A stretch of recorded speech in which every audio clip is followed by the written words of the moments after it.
STM. STM banana.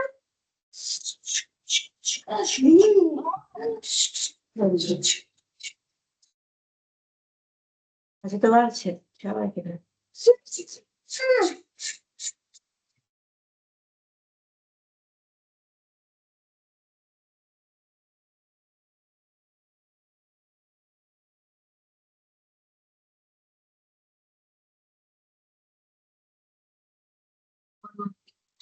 ও মামা এরকম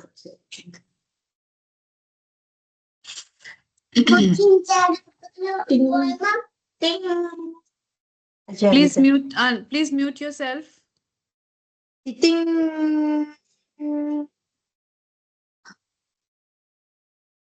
આ એક ટેબલ બનાવ્યા પેલું આ 6 જણનું આ લખો આ બાજુ 2 જણ લખો પછી આપણે હાંજે જોવું સાંજે. જલ્દી Hello, ઇધર આ જાઓ welcome, બન ગયા welcome, Aapka sir. Burger Yeah, I'll just request the participants to please mute themselves. ગરમ હે લે લો sauce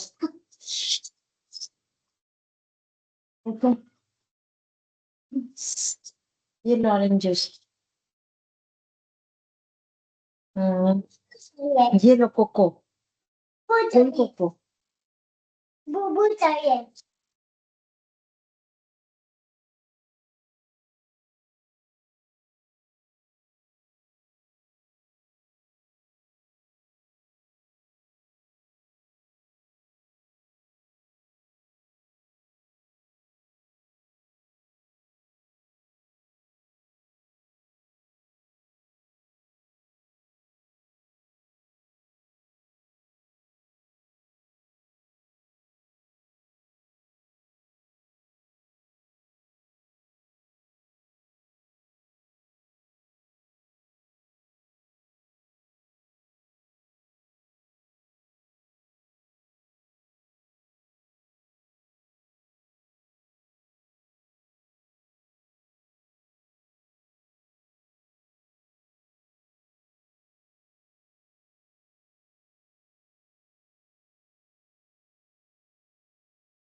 Good evening to all the faculty members. We are just waiting for everyone to join in. So we'll begin at 6 o'clock. Thank you for joining in. Hello, welcome, Subbu sir. Yeah, hi Kamna, how are you? Thank you. Thanks for the invite. My pleasure. Lovely to have you here. We'll start at, we'll just give everyone a couple of minutes to join. The scheduled time is 6 o'clock. So Yeah, I yeah, think people are just sure, joining. Let's just give a couple of minutes. sure.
Welcome to all the respected faculty members to this AICT sponsored and NASCOM organized online FTP on digital fundamentals, digital application fundamentals. So my name is Kamna Jain and I work with NASCOM, and it is with great pleasure that I welcome you all to this very good initiative by AICT to upskill uh, the people who are training the leaders of tomorrow.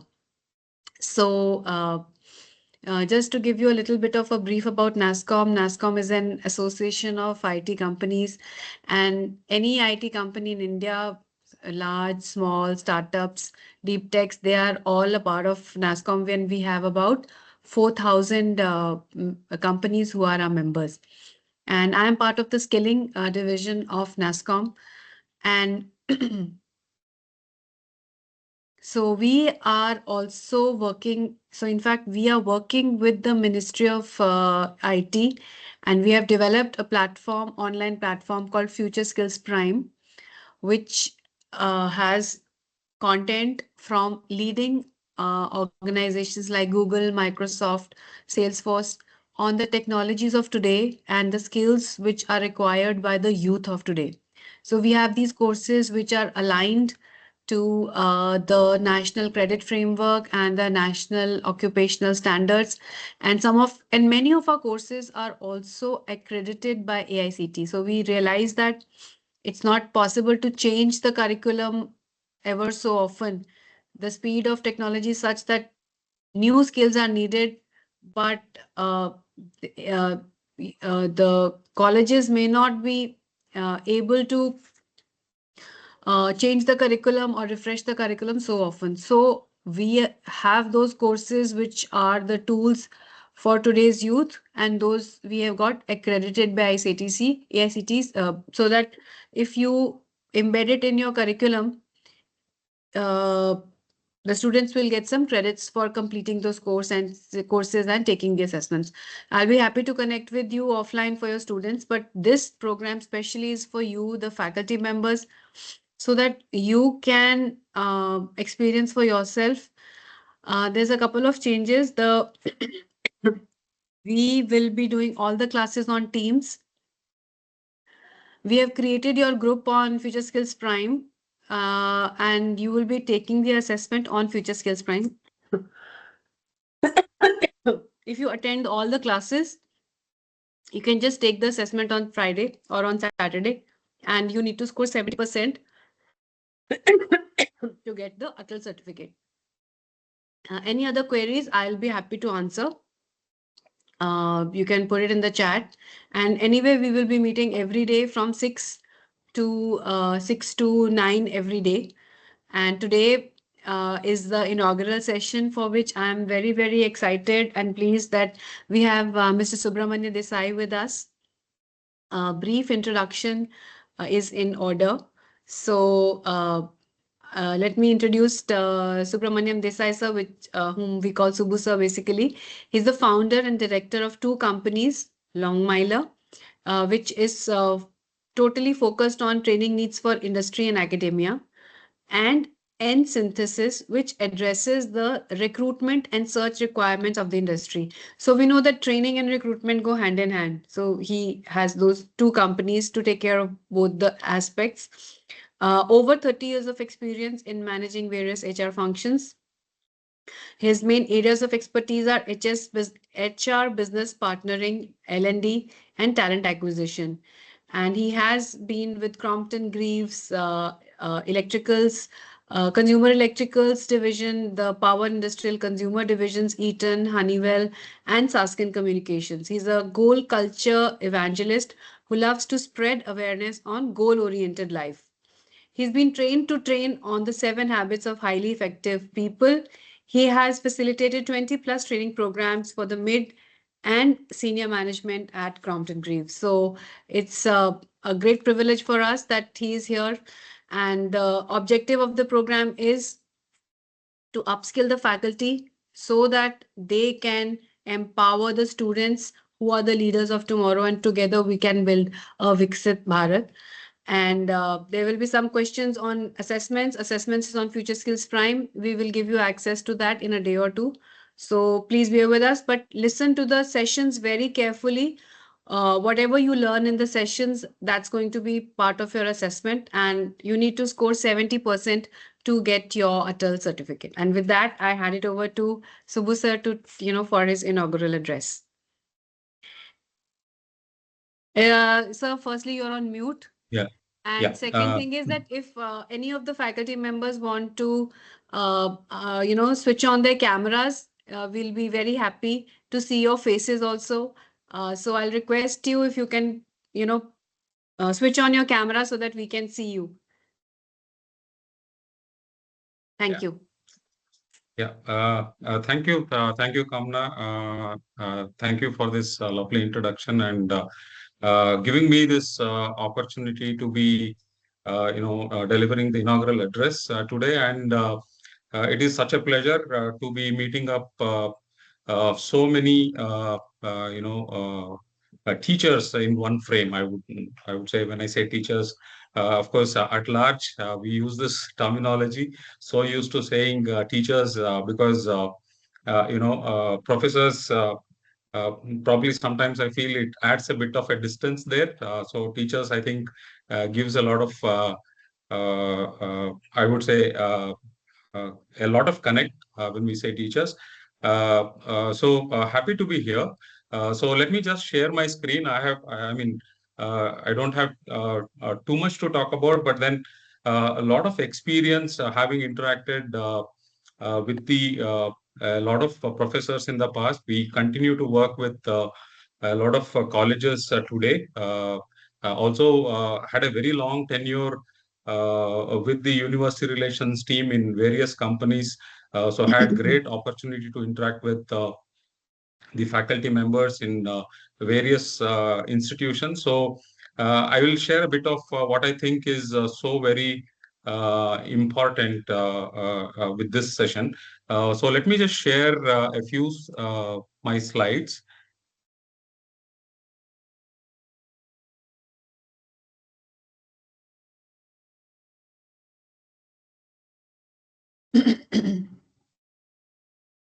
Hope everyone is able to see.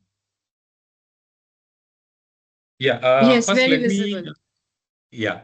So let me first start by thanking NASCOM and NASCOM IT, ITES, SSC, and AICTE for making this really happen. It would probably, I would say, it's an amazing initiative because one of the most common things that we keep hearing is AI and AI fluency. Of course, the markets have moved, the technology has moved. We are also talking about agentic AI today, and then I'm sure there will be many more changes to happen. But then, typically, as a first step, I think we are all going to talk about AI fluency, and I think it's a very, very critical step as we talk. That AI fluency is probably the first step in the whole process. So I would say this is a very, very apt time for this program to happen. So again, we should thank NASCOM IT, ITS, SSC, and AICT for this to happen. Second, of course, I always say, because when we have so many teachers in front of me, I would really want to express my regards to all the people who are here, because like we always said, I used to be a student when I was in school, college, and thereafter, and I am forever a student of what we learn, because the life always teaches us every day. So let me start by saying, Guru Brahma, Guru Vishnu, Guru Devo, Maheshwaraha, Guru Sakshat, Parabrahma, Tasmai Shri Guruve Namaha. So we've always placed the teacher or the guru in the highermost position, because even when we look at these words, we are basically saying we move away from darkness to the light being knowledge. So the guru is a very, very he is the person who is actually taking us through. So he is in the extreme position, from the due respect that they deserve. So there are a lot of you. Thank you for being here. And very interestingly, Kamna said that, uh, at the end of this session, you will have to probably write an exam, and there will be an assessment. That's a very interesting part. It is like assessing a professor or a teacher. But then, of course, like we always say, all of us are put to test, and it's a great step. And I wish you all the best. For this program to have a successful end, at the end of the session. Uh, so, as I said, warm welcome and thank you, NASCOM and AICTE. So today actually is going to be we begin a journey where, there will be a lot of learning, collaboration, and transformation. And let me again tell you that you people are going to be the catalysts, because it is not just, it's like, we always say, uh, we always have to train the trainer. So the better they get, the more transformation that can happen in the world. And so, again, I would like to say this is a great program. Uh,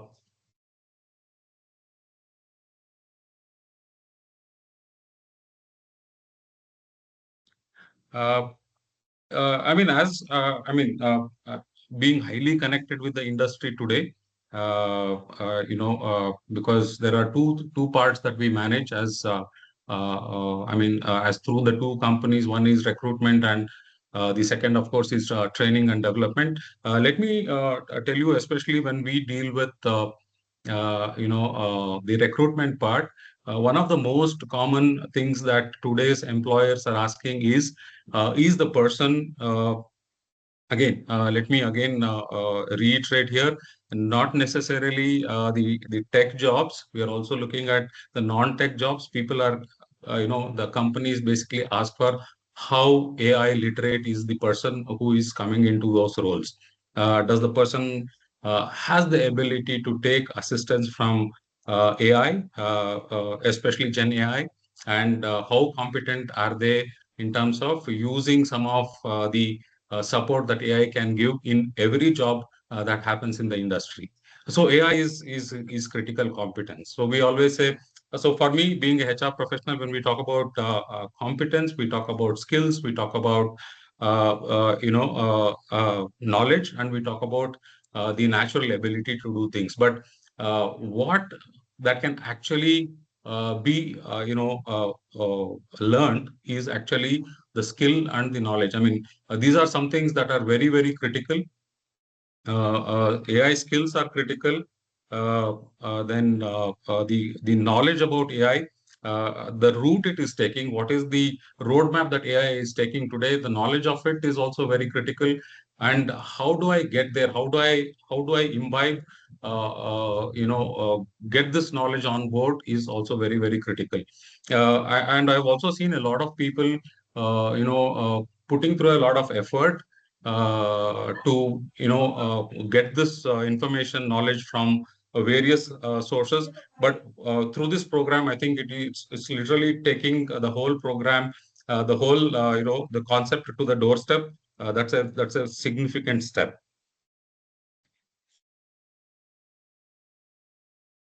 Uh, I mean, if we really look at the numbers again, just to go back and reflect a little on where the industry is heading, the overall AI adoption across key sectors, I'm talking about, this is not global data, this is India data. 48% of the organizations in key Indian sectors have already adopted AI. And if you really look at, breaking it down, BFSI, of course, always takes the lead because there's a lot of dependence in terms of data processing, data analytics, and things like that. So they're already in the forefront. Technology, again, when we say IT, ITES, they're at about 60 to 65%. Pharma and healthcare at 52%. FMCG and retail at 43%. Manufacturing, of course, is trying to do a lot of catch up. I think they are at currently at about 28%. And of course, infrastructure and transport and media and entertainment are also playing the catch-up game. But these are very, very important numbers. I mean, there are two ways to look at it. There are some sectors which are already, seem to be on the bandwagon. So there is a lot of opportunity there. And there is a lot of catch-up that needs to happen from the rest of the sectors that are still playing the catch-up game. I think, again, there will be a significant need for skilled resources, knowledgeable resources, as we move forward. As I said, nearly half of the enterprises across sectors have already adopted AI. 47% enterprises are running multiple AI use cases in production. Let me just tell you that, even as an end user of AI, uh, I mean, uh, a lot of data that I'm basically presenting to you is basically coming, with the help of AI. So each one of us are extremely, eager, or sometimes even anxious to see how do I, use this information, how do I use AI in my day-to-day work.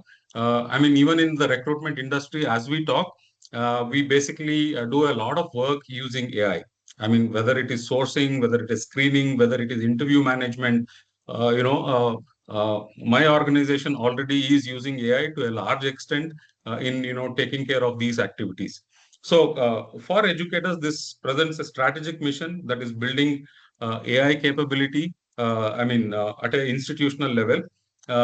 As I said, there were a lot of people who are very skeptical whether India would be able to adapt to AI.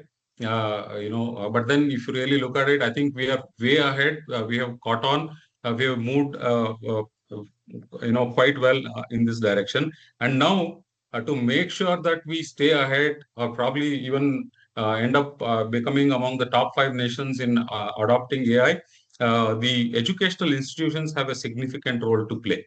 And that is where I think this program is going to be really, really useful. Uh, as I said, AI is now, foundational across engineering, IT, manufacturing, healthcare, and services. Industry is seeking graduates. As I said, industry is already looking forward to people who have, enough skills and expertise. See, there are two ways to look at it. One is people who are expected to develop AI. Even we talk about I was attending this conference last time organized by NASCOM, and when we heard things like the whole governing can actually happen through agentic AI. There will be agents that will almost run a significant portion of the government. It was a very eye-opening this thing. So it is not just about the industry. It is not just about. So there will be people who will consume AI. There will be people who will produce AI in the form of agents, which will regulate a lot of things, manage a lot of things. So the talent that is actually would be needed on a very large scale. There were also a lot of questions that people asked whether the first most important thing is AI hype? The answer is no. AI is not hype. AI is here for real, and the adoption AI is much faster. We always thought, if you really look at the digital part of what happened in the past, it took about almost more than about 2 decades before we can say we are digitally ready. But then AI ready is happening much faster than you can even think of. Educators must be ahead of the curve to prepare the students for the future. So this program equips you with skills, mindset, and frameworks to lead this whole effort. Uh, uh, so, uh, like I always say, you're not just learners, you are multipliers of expertise. Like we always say in the industry, when we call the experts and ask them to deliver a certain concept or a certain technology, uh, generally what happens is you basically run this program for a couple of days, and then you're not too sure, what is the percolation, whether this is really getting adopted or not. So typically, what most industries follow today is that it's not enough to have somebody come and deliver training, but it's better to train a few trainers who can actually take it forward. So train the trainers is always very, very crucial. So that is the effort that is going on here. You are the torch bearers who will take this entire learning into the colleges, into the institutions. So it's very crucial. AI fluency will, you gain here will cascade to hundreds of students. There is also a hope that you will integrate some of these concepts into labs, projects, and classroom teaching. And most importantly, cultivate student curiosity, uh, responsible use of AI, and real world problem solving. Again, I would like to underline here responsible use of AI. Very important that anything that we learn has to be in a certain framework. Typically we say initially we used to talk about legal frameworks. It's much beyond. We talk about ethical frameworks. I think it's very important for us to educate students on how responsibly the whole thing can be used. We also are hearing a lot about how AI is being misused. Uh,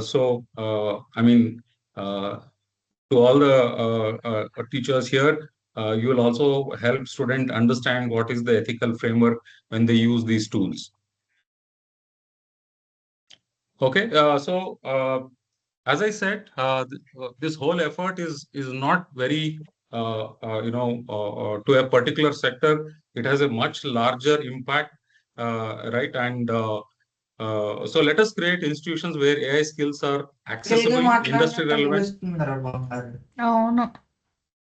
and future focused. So it is not, as I said, very short focused.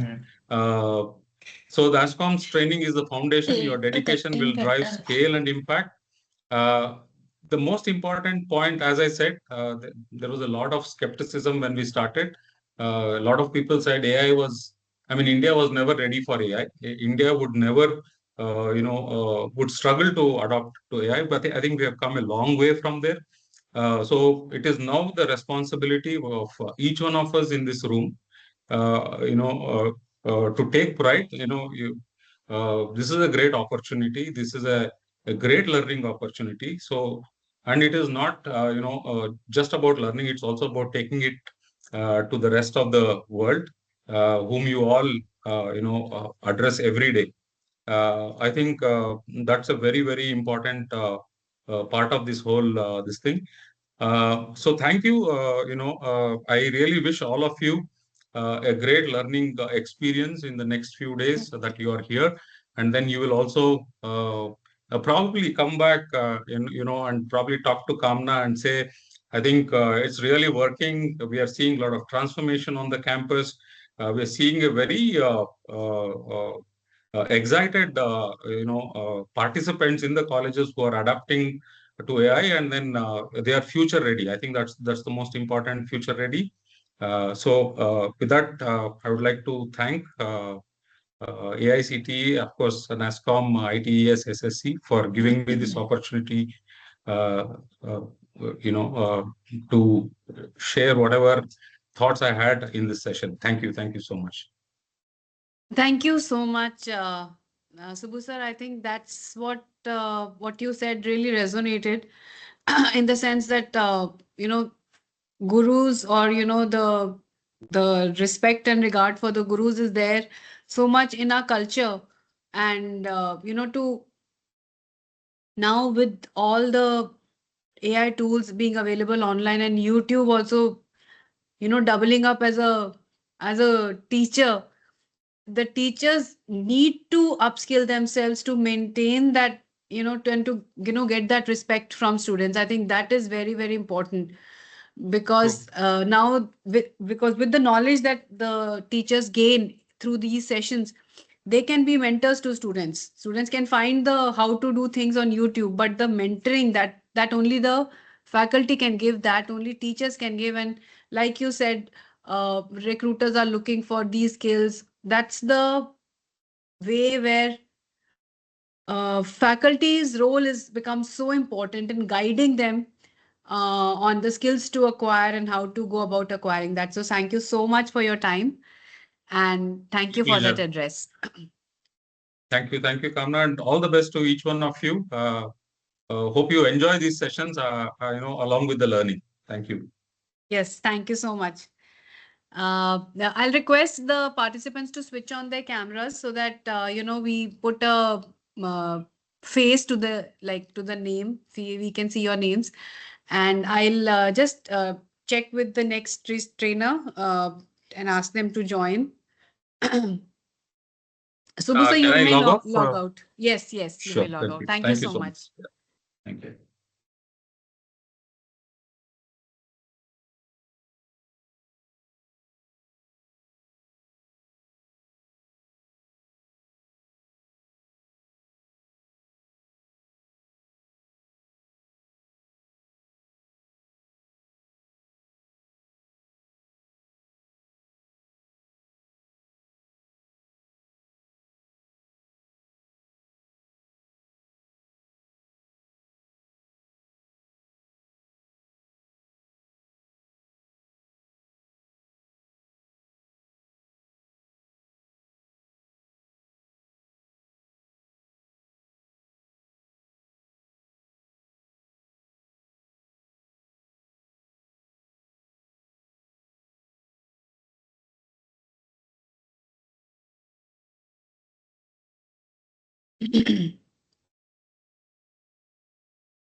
So I'm trying to reach them. I think the session with the trainer is supposed to start at 6:30. There are still 2 minutes. I think he'll be joining.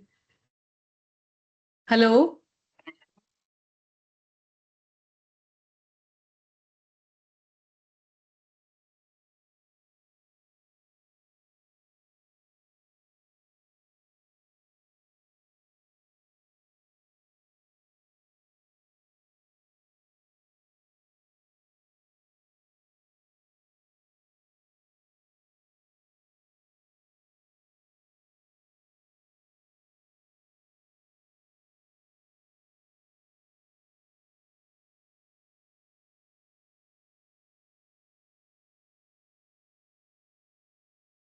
I'm talking on mute also. So sorry. So the resource person is just joining us. The next trainer is joining us. And I'll request the faculty members to switch on their cameras, especially when you're asking questions. If you can switch on your cameras, that'll be great because then we can put a face to the name. And in a day or two, we will be making your groups also on Future Skills Prime where you can take the assessment. The assessment is not on Atal this time. The assessment is on Future Skills Prime, which is a platform which is developed by NASSCOM in collaboration with Ministry of Information Technology. The courses on Future Skills Prime are by our partners like Google, Microsoft, Salesforce, and we have all the courses on the latest technologies which are accredited by AICT also. So once you are done with this Atal FTP, if you want to take the courses to your students, please reach out to me. I'll be happy to extend to make their groups also on the Future Skills Prime platform. I think we now have Dr. Gotetti with us. Dr. Goretti, if you can just switch on your camera.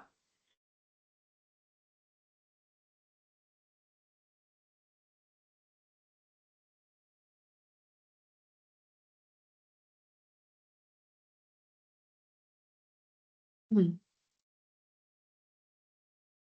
Dr. Goretti, are you there? We're not able to hear you.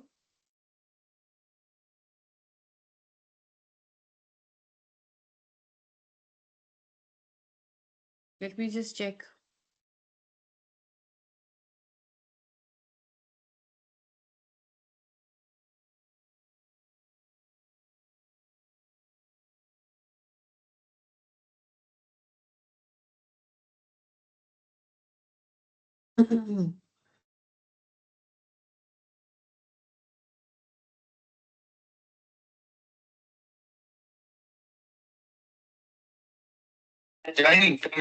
Yeah. Yeah. Welcome, Dr. Kotetti. We are now Yeah. doing Good this evening. session on Teams. You'll be able to see the participants also. And I've Yes. requested them to switch on their cameras. And if they're, especially if they're asking any questions, they can unmute themselves and ask questions also. Yeah. And they can switch on their camera. So it's so nice to see the faculty members being part of the session. Yeah. I think in even in Zoom also we can do that, right? No, in Zoom it is not possible. Uh, Mm.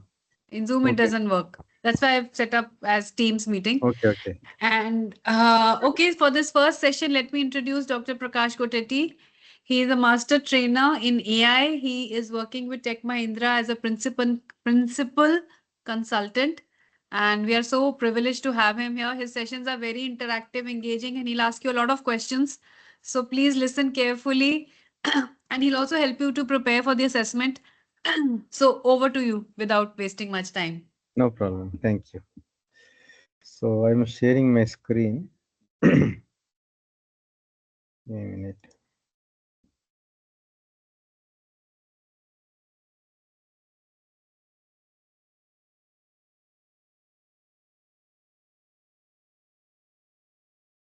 Can you see my screen? Yes, sir. Good. Able to Yes, see. sir. Yeah. Very good. So let me just introduce the topics that we'll be covering today. Today we'll be discussing two important things. One is understanding AI or for that matter ML, the aspects of fundamentals, right? AML fundamentals. That's the first thing. Second thing is we want to have a deep dive on ecosystem of tools and all our ecosystem of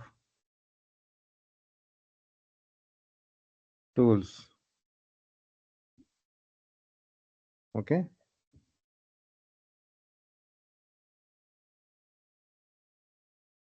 This is what we are going to do. So I will be switching between whiteboard and slides, because that way it will be more convenient for us, right? I know all of you are from basically teaching fraternity, so you don't mind using board, right? Sorry. Let me just share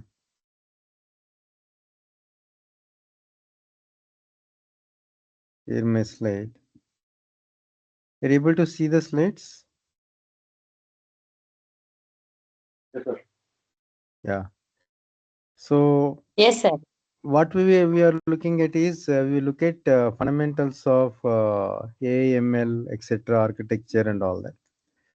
So first, let us understand what is artificial intelligence. So artificial intelligence is a discipline with a focus on creating machines that mimic human intelligence through reasoning, learning, and problem solving, right? So the artificial intelligence is predominantly is of weak A, whatever A we are seeing, because instantaneous decision making, autonomous learning is something is getting matured, but not to the extent that you can have aeroplanes without pilot, for example, right? So we have not yet reached, even though we have the quest towards that direction, right? So that is essentially decision making, uh, as if humans take decisions, right? So how these machines can complement humans, that's what we'll be looking at. Now, when you say machine learning, it is essentially a branch of artificial intelligence, which is of more of learning from data, right? So deep learning is subset or specialized subset of machine learning, and predominantly we'll be using neural networks and things like that. I will be explaining all this. After that, we have generative AI, right? And agentic AI and things like that. So this is what you have, right? First and foremost thing is, when you are talking about AI in general, we have uh, three important data types: structured data, semi-structured data, and unstructured data. And when you think of you know RAGs or agentic AI, so we predominantly we are talking about multi-modal AI. That means you want to have a text, image, a blend of one or more formats of data together, right? So this is overall ecosystem, right? If you see here, AI at the broad level is has a specialization of machine learning. Then within that, you have another specialization in deep learning, and then generative AI and agentic AI. Right? Now, in recent past, you must be hearing about large language models, right? So, large language models, again, they are units that you can use for your computational and query purpose, right? So, let us understand the computation model basically, which means I will explain you the traditional computing and you are able to see my screen, right? Every time Yes, when sir. we switch over, Yes, sir. I will ask this question. So in traditional computation, we have input and then process and then output. So what you do essentially you provide a kind of data, right? And the data representation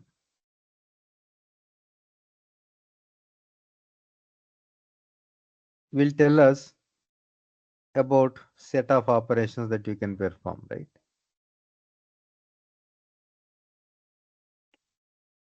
That's why you have data structuring, right? You have a data and set of operations. So representation and understanding the representation is important to decide on operations. For example, if you take strings, right? So in strings, if you think of division of strings or multiplication of strings, right? These are not valid operations, right? Whereas if you have numbers 3 by 5 or 3 into 5, they are valid operations. Any reason why? Similarly, if you have 567, you don't perform this reverse of 567 to get 765, right? These are not prominent operation, right? In numerical computing.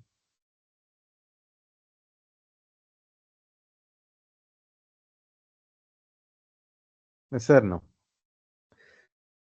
So given that, what do you think? What is the reason that certain data representation we have set of operations, certain data other representation we don't have these kind of operations? What do you think the reason? Sir, because we can do the mathematical operation in numbers, and we can't do the mathematical operation in a string or any character. What is the reason? If The reason is internal representation. reason, Because the internal representation of these numbers is a sequence of uh, bits and you have complement yes, and sir. complement. Yes, sir. But Yeah. whereas when you look at string, these are basically sequence of characters, right? So this is the traditional computation model. That means we have an input, we have a process. Now what is the process here? Process is nothing but a set of functions that you want to execute, that you want to compute. These functions are implemented based on some algorithms.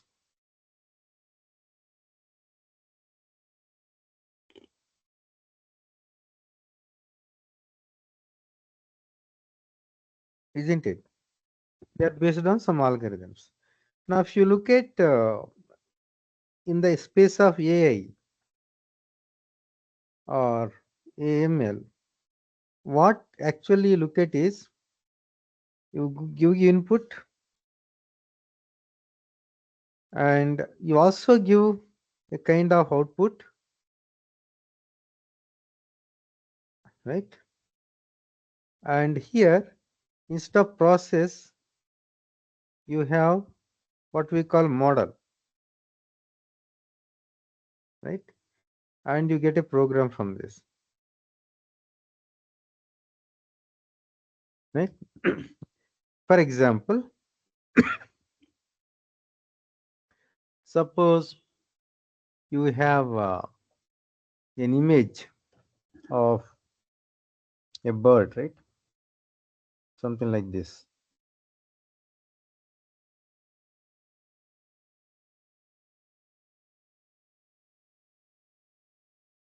Right? Now, if you give this image to your model, so you might get most colorful image of the same thing, or a bird which is on the other side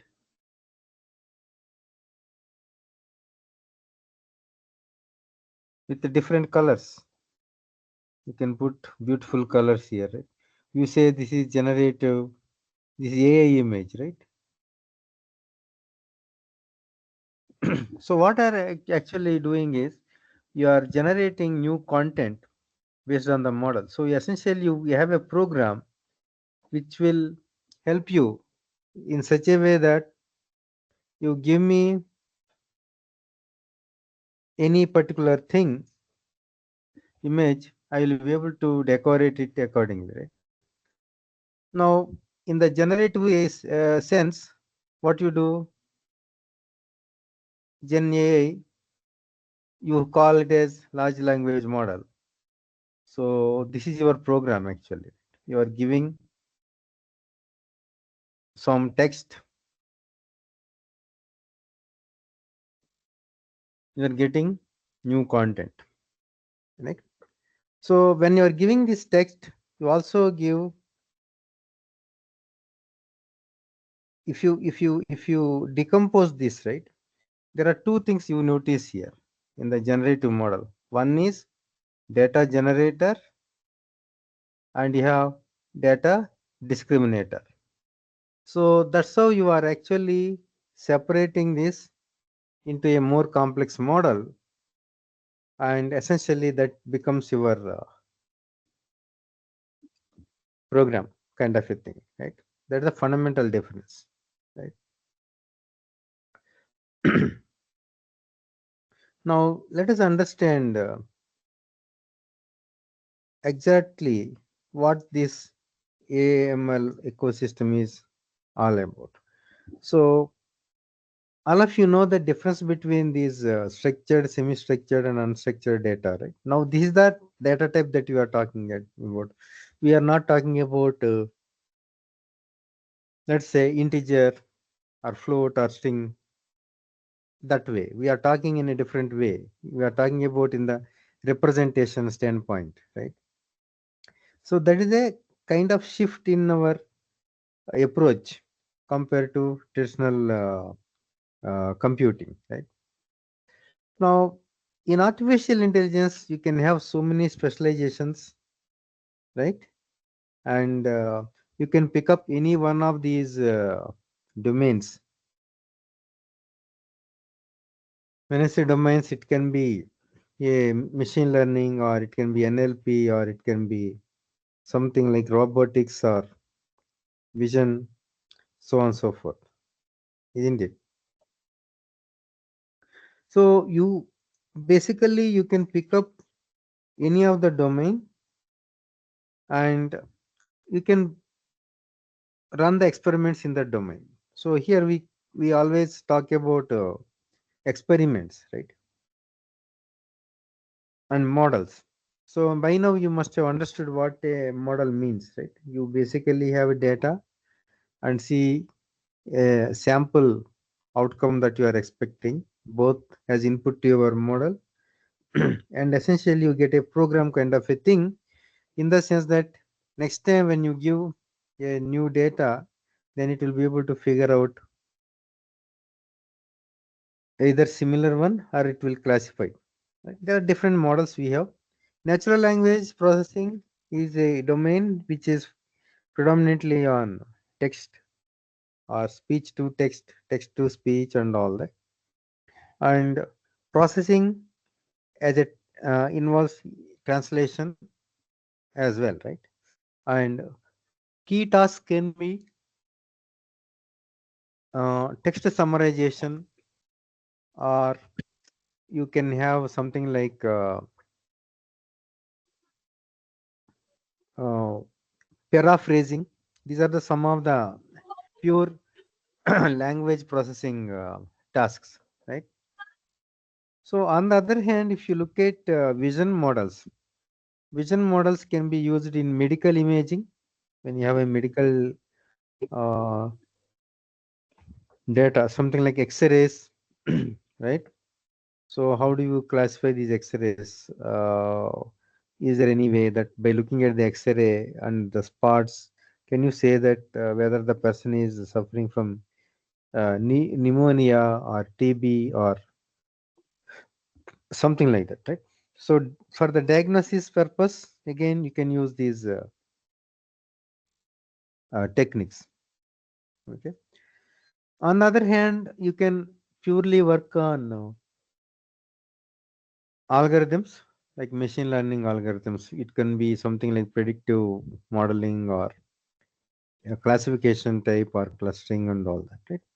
So these are various type of workloads that we'll be dealing with in real life.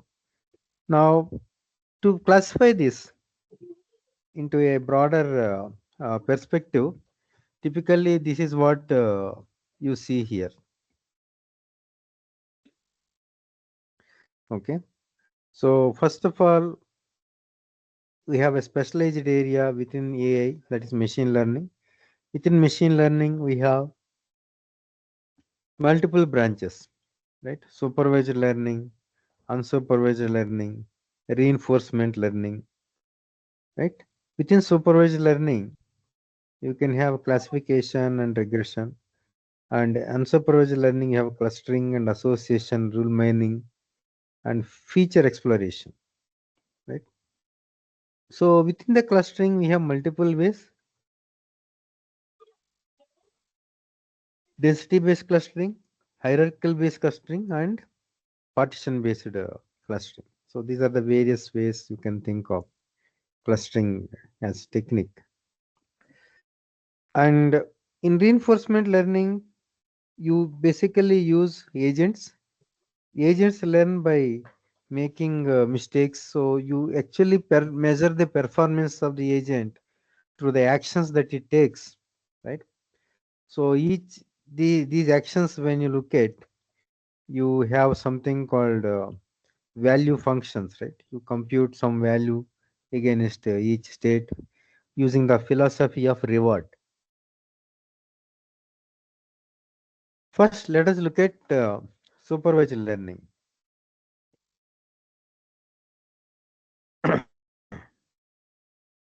So,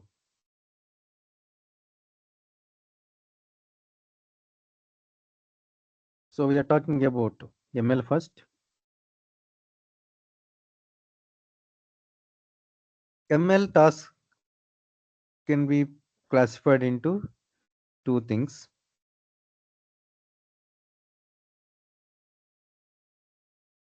supervised learning,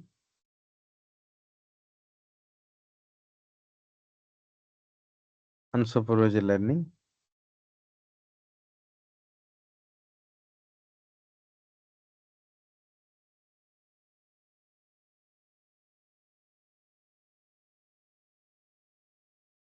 It is also called labeled data, right? So you don't expect, not mandatory. Okay. Labels are not our interest actually here. So let me take an example. Suppose I have some data. Any form of data you want to understand in terms of features.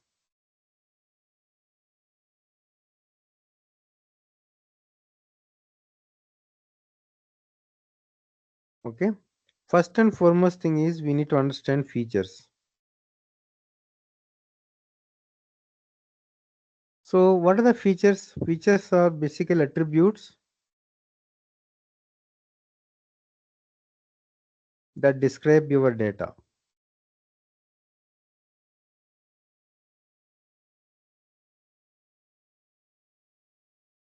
Okay. Now, when I'm saying labeled data, then you have a outcome y,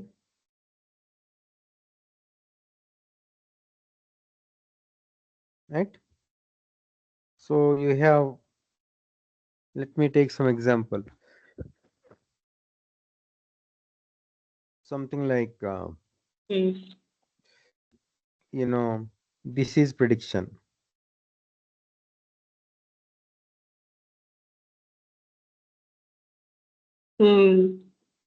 right? Let us say I have some data fields like temperature, Super pa. platelet count, and you also have something like whether the person is having headache or not.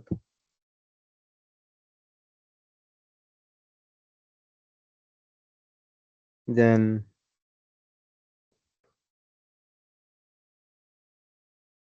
fever or not. I'm just giving some examples, right?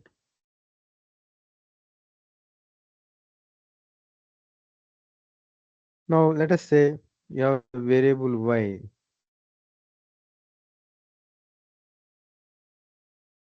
which says whether it is some fever, right?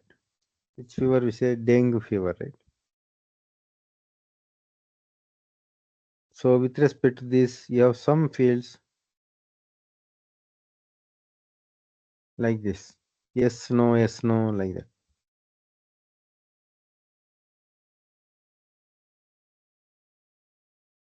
Correct?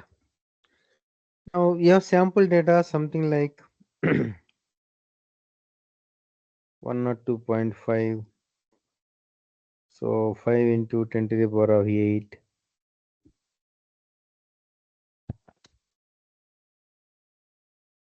Right? Let's say yes. Similarly, 99.5, 5 into 10 to the power of 11. No. Yes. No. So for various samples that you consider, right, you need to have a data set comprising some kind of historical data with labels saying that, okay, this is the combination of patients I have, and these patients are actually diagnosed as positive, or some of the patients are diagnosed negative with respect to this fever. Right? Now, what ML does is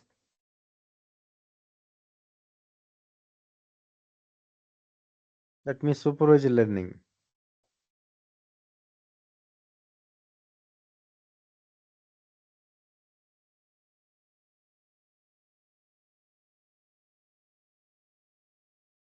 In the case of supervised learning, what will happen is you try to come up with a model which can be written as y is equal to f of x.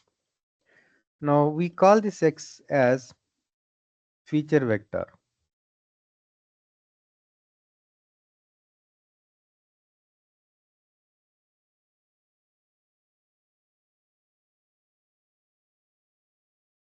Now what you write as a function f is the model. Whatever you are predicting, call it as y predicted, right? So in order to understand how this works,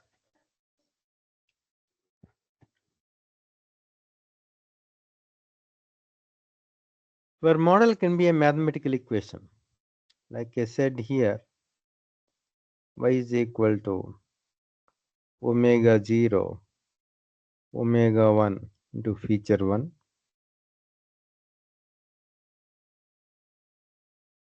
Like this.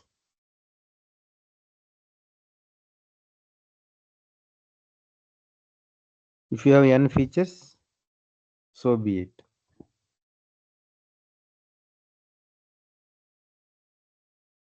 So what you try to do is using various combinations of features, combination in the sense that by picking up appropriate weights and using this kind of a linear combination, you want to predict y. So let me take one example. You are following, right? Yes, sir. Following. Yeah. So let me take some value here.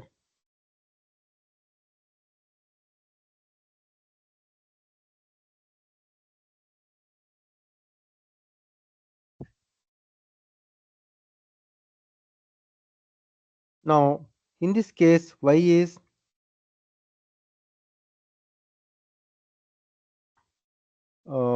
not a categorical feature.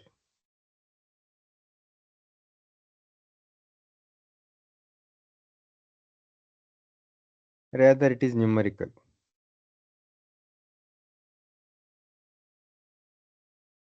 So, when you say numerical, such problems where you want to predict yp as function of x, in such scenarios, it is called regression problem.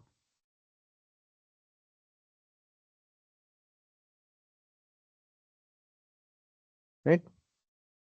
So, first we need to understand in machine learning, especially supervised learning, are we talking about classification problem or regression problem, right? Both will predict y, but in the first case, y is a categorical attribute. In this case, it is a floating point value.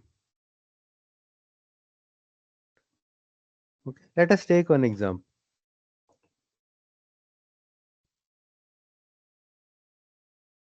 Let us say house price prediction.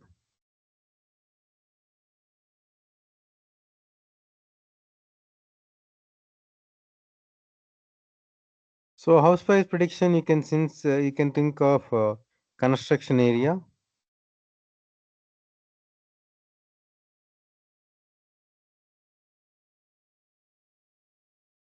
and you want to see whether water facility is there or not.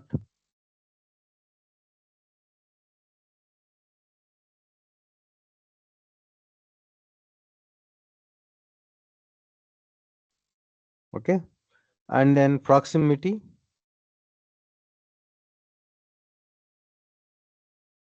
What is proximity? Near to city or not?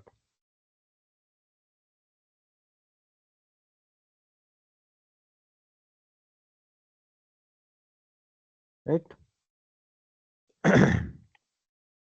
How far it is away from the city, something like that.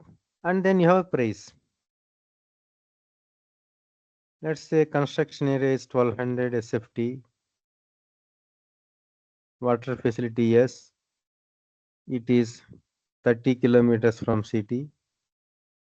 Let's say 60 lakhs. Similarly, you have something like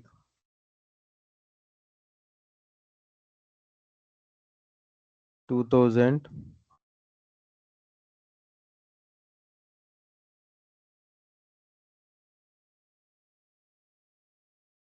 So you can expect this around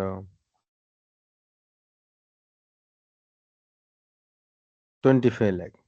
So essentially what you do, you construct a model which is a linear combination of these things.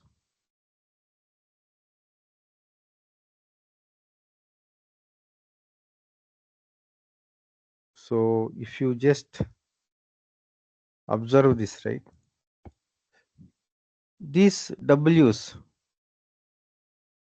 are called W0, W1. These are called weights. Right? So this is the basic understanding of classification and regression in the slide. Let me just.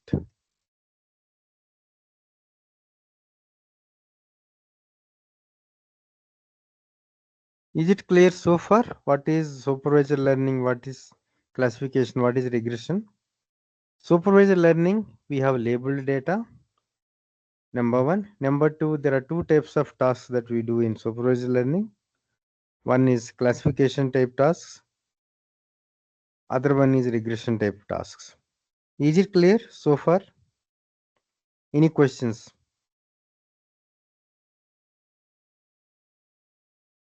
Yes, sir. Now, on the other hand, we have unsupervised Yes, learning. sir. One of them is called clustering technique. Other one is association rule mining. Then techniques like which will be using something like feature exploration, or you can use some statistical methods, right? So this is overall picture, and within clustering again you can think of three types of algorithms: partition based, then hierarchical based, density based. Okay. Now let us understand what is clustering, what is association, what is exploration. I'll come to this later.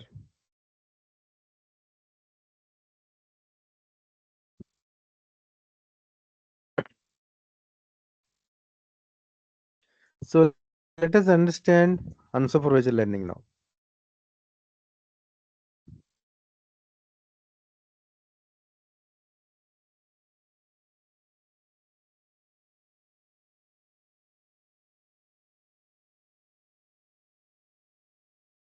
Unsupervised learning.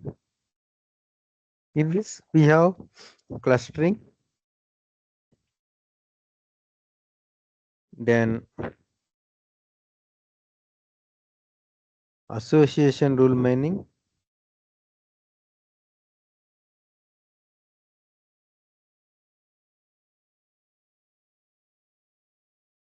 association rule mining. Let us see clustering. So clustering means you have data points.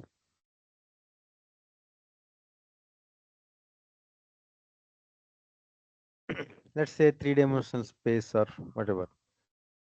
So you have x coordinates and y coordinates, z coordinates, right?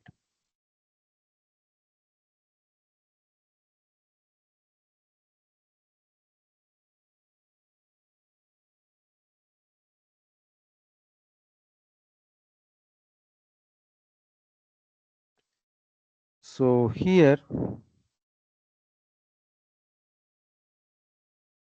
you think of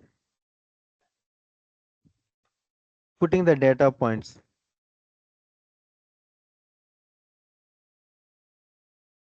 So one way of looking at is naturally they will have different groups, right? So in other words, distance based methods.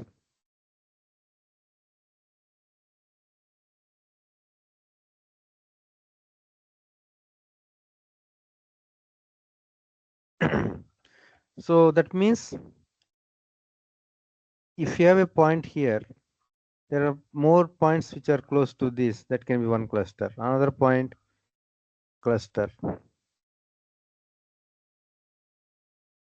like this, right?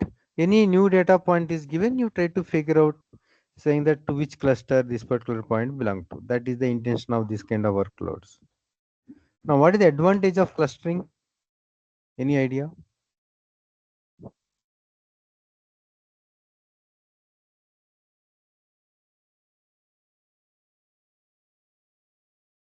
Hmm? Making a similar kind of group, Hmm. so can we can use as a structure model. Mhm. Could be So done without giving any label. correct. That can be done without giving any label. So suppose you are about to solve a problem, right? Somebody came to you with a data. Now, what is the first thing that you will do? Because see, you might find it very fancy. Okay, supervised learning, unsupervised learning, etc. What is the first thing that you will do? First thing is you try to apply unsupervised learning techniques. That means you want to analyze the data. That means you want to understand data distributions, right?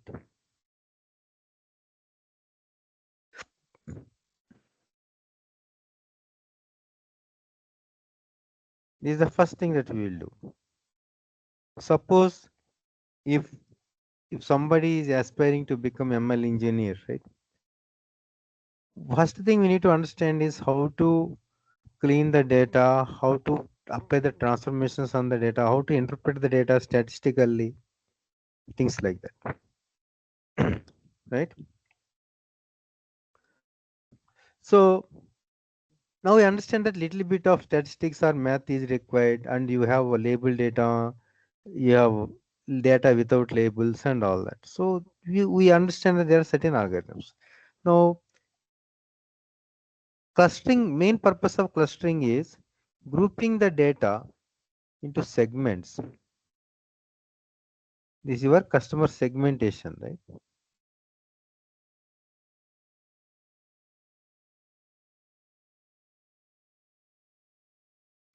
This is main one of the popular applications of your unsupervised learning. Another application is that feature transformation.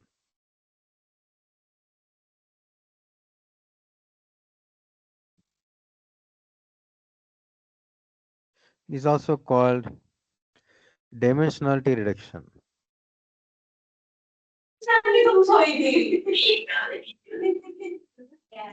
जून में So why do we need to worry about dimensionality reduction? Suppose I have a data set with features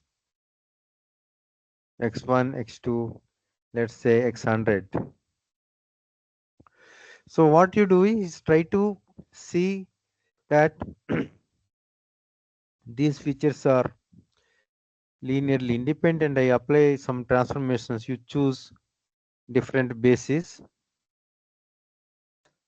by considering linear combination of these, right?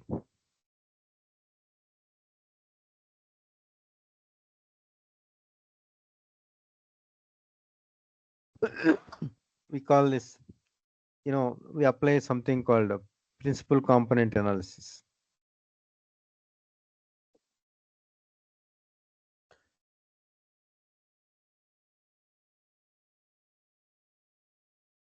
Right? So in principal component analysis, what you do is you come up with a set of linearly independent basis vectors for a given data distribution. And the unique importance of this particular approach is that normally when you have features, it might so happen that your features might be dependent on each other, right? You may not strictly enforce this kind of linear independent thing. Okay, so by applying these linear combinations or superposition principle and applying certain diagonalization techniques, what we have is some eigenvalue problem where you solve for moments or components. These are called principal components. Because I am not getting into all math part of it. Otherwise, this 1.5 hour will go for that purpose only, right? We want to understand each of the things. We want to have a bird's eye view on various techniques in AML. And we want to also get into how do we run these experiments. We need certain platform and tool ecosystem that also we need to discuss. Right? So another thing that you see is association rule mining, right?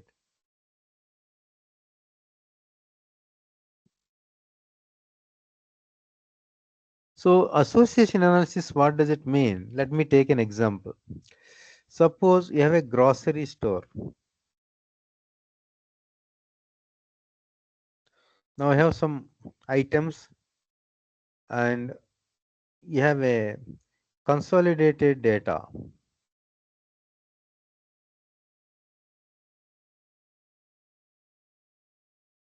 Right? So we have something like transaction ID. So they might be purchasing certain items, right? Transaction number 1, they must have purchased I1, item 1, item 2. These are all items. Item 3. In transaction 2, people have bought item 2, item 3, item 5. Transaction 3, you have I1, I3, I5, I6, etc. So in association rule mining, what to do is that you want to see the tendency of purchasing an item given that people have purchased a set of items. That means what is the chance? That means probability a person purchases jam, right? Given that bread and milk already purchased.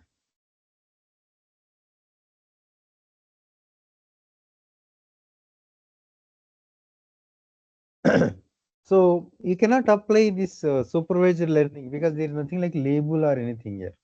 Similarly, we cannot apply clustering. We don't want to segregate this data into some groups like that.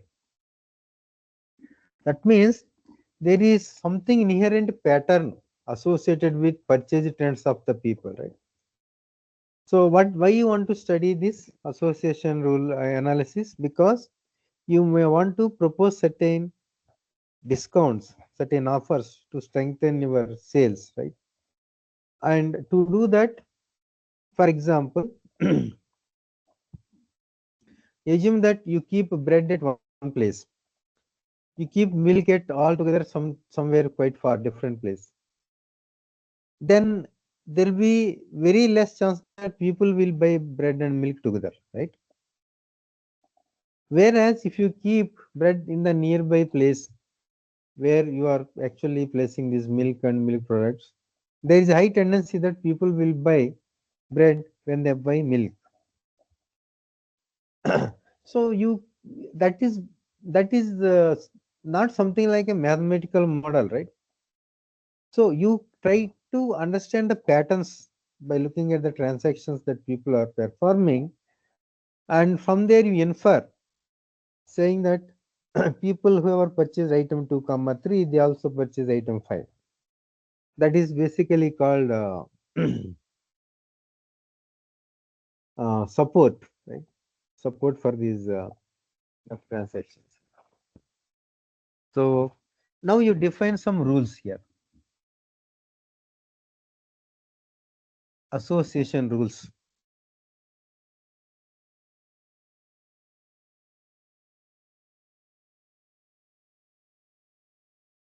That means people who have purchased I1, I2, I3, they have a tendency to buy I6 or I5, like that, right? Again, there are algorithms which predominantly work on this kind of association rule mining, right? Again, this is unsupervised learning because we are not actually leveraging any label here, isn't it? So clustering, association rule mining, and feature engineering, understanding that attributes of the data, these kind of tasks comes under unsupervised learning. Okay.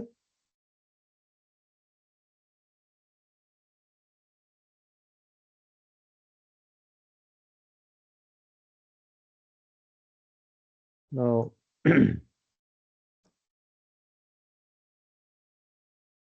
so reinforcement learning, it is basically a learning mechanism, something like this.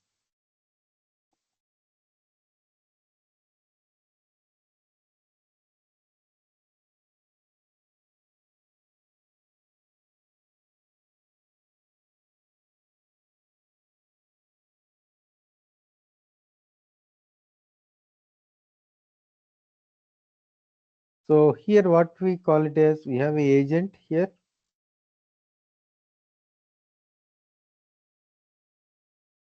This agent is in some environment, interacting with the environment,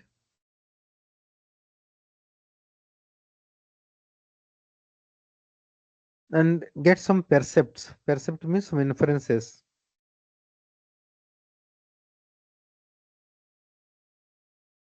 Using these inferences and some kind of a knowledge base, prior knowledge,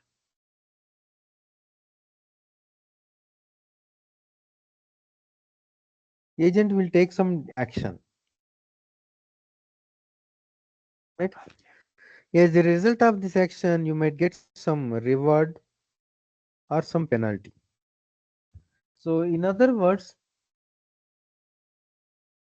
agent is interacting with environment.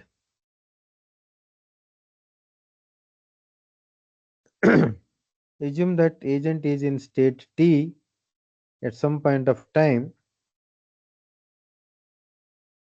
So you also have reward here, and it will go to state st plus 1, right?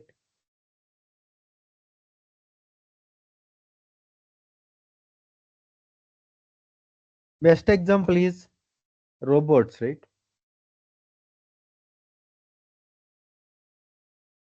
These are agentic systems, right? Now when this agent is taking robots or something like game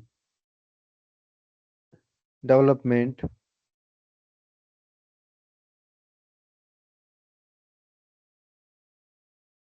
right? There are some of the use cases for this.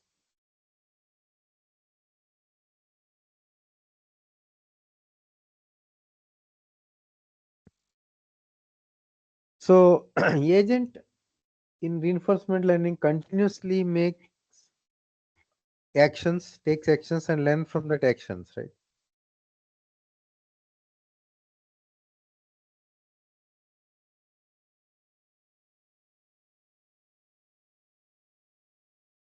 Now let us understand various terms that we come across, AI, ML, data science and all that. Let us differentiate them, right? What is AI? It is a kind of simulation of a human brain by machine. That means you are trying to mimic the thought process the way humans think, right? You want that machines to also mimic human thought process, right? So in this case, we have two types, general AI and a narrow AI. In other words, weak and strong, right? I already explained about those differences. Now you talk about data science. Data science is core activity will be you want to generate insights from the data. In terms of skills like SQL, right? Or any other data skills, right? Data analysis that you want to perform using, let's say, Tableau or Power BI or simple SQL. No, these are the certain things comes under data science. It is science of understanding and interpreting the data. On the other hand, machine learning, I already explained, we discussed it at length.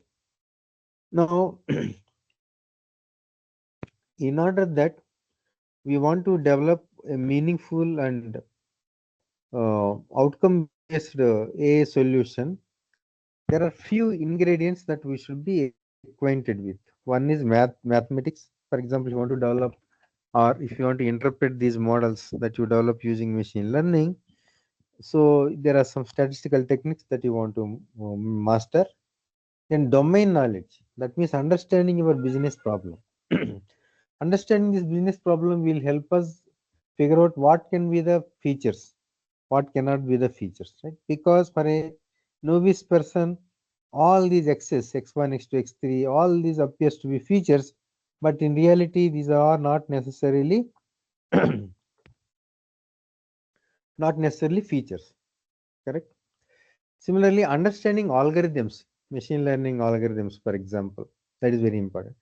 So, for example, if you look at AI engineer or ML engineer, so ML engineer focus is on more on developing models, using these algorithms, fine tuning the models, this kind of activity.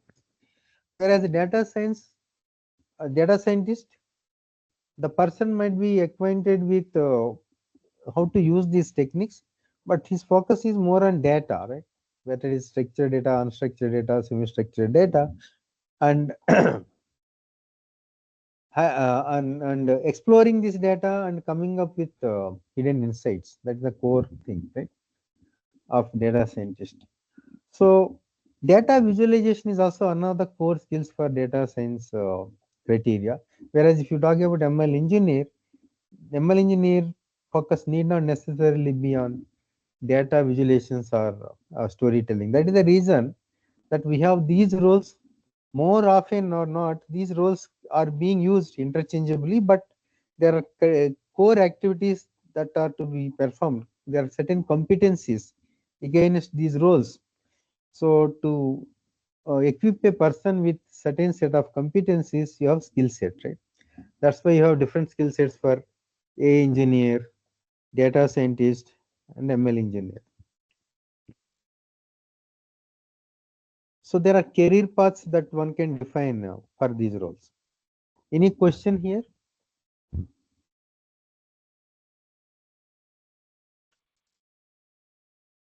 So for your exam or assessment standpoint, you might want to have clarity on difference between supervised learning and unsupervised learning, difference between classification and regression, you know, and how learning happens in supervised learning.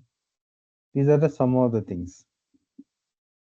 Any question or any thought on this direction? I No, want sir. this session to be interactive, right? It is not that one way communication, right? No any doubts, sir, till now. Now let us look at life cycle in machine learning. First, you need to establish, if you see data science and ML life cycle, where it matters, right? Data extraction, data preparation, if that is the core activity, and getting insights from the data, then you may not do model development, model building, and all that. So that is more of data science life cycle. If you think of machine learning, first you need to establish a goal, business goal. What is the business goal you want to achieve?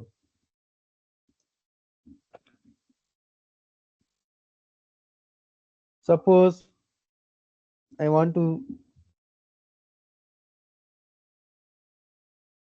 suppose the business goal is reduce defect rate.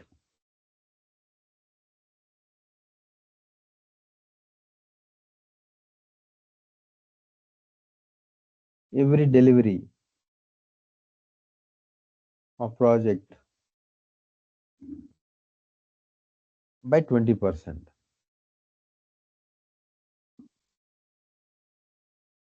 That can be a goal, right? Now gathering the data. Gathering the data means what kind of data that you gather for this particular problem.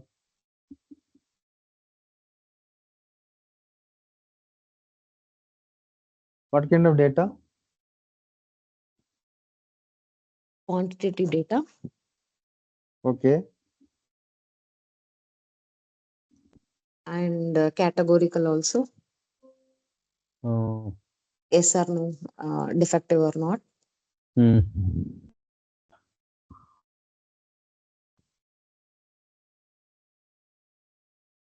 What else?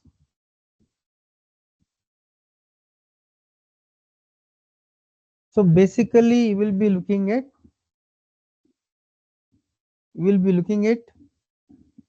something relevant for your business goal, correct?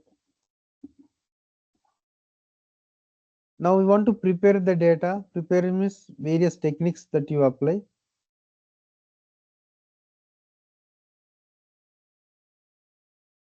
So all of you from different background other than computer science or computer science background.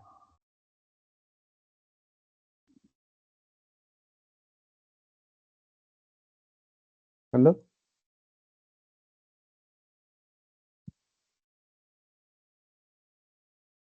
Computer science background, sir. Okay, good. Now this is called exploratory data analysis.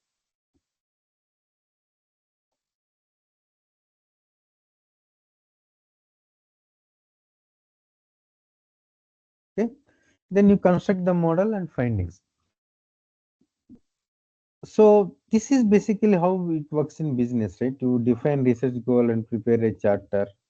Now when you capture the data, it can be through internal sources or it can be external. External means something like you want to predict the stock price, right? Then what you do, you extract the real-time data from various portals, right? Various financial portals and try to analyze the data.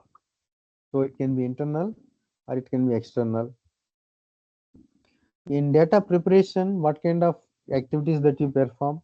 You want to clean the data and you want to reduce or remove the missing values, inconsistent data, things like that. And sometimes what happens is you want to construct new features from existing set of features. That is your data. Something like, suppose I have a feature, height and weight. Now we can create another feature called BMI. What is BMI? Weight per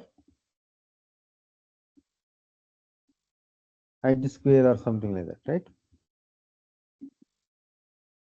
So that means I'm computing another feature by using existing features, right? So programmatically, how do? You store this data in memory in general, and that storage, that activity is a data structure called a data frame.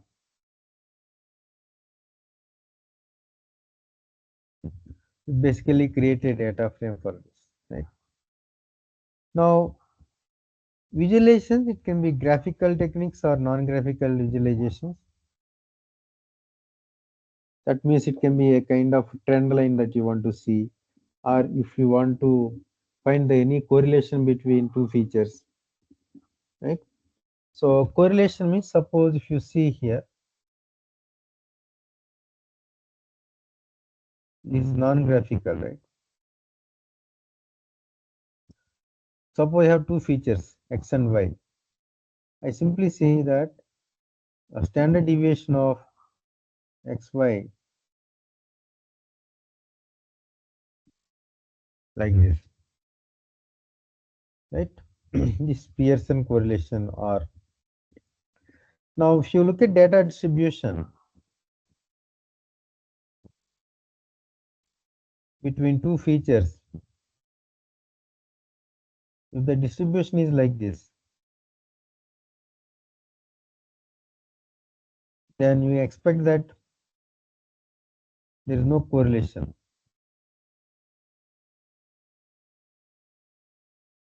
poor or no correlation. On the other hand, suppose if you see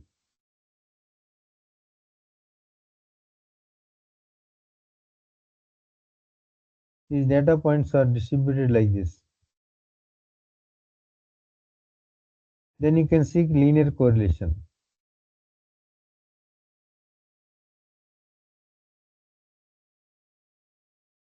Linear correlation, right? So there are techniques which we'll use to establish these things. Now, when you say build a model, you try to select a model. There are many models are there. For example, if you take a classification model, you have a lot of models, algorithms like decision tree, random decision tree, support vector machines, and etc. etc. Because I am not getting into those details, right? We are not looking at machine learning as such in uh, in detail.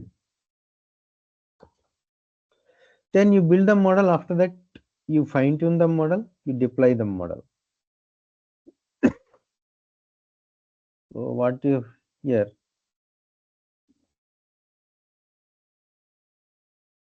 you kind of perform some kind of automation or pipeline where you deploy this model. Okay. Now let us look at various tools, because this session is about understanding the tools also, right? So these are the key activities in the life cycle. Data cleaning. For data cleaning, you are using I'm talking about Python based machine learning techniques, right? That is important. So we have libraries like NumPy, right, and Pandas.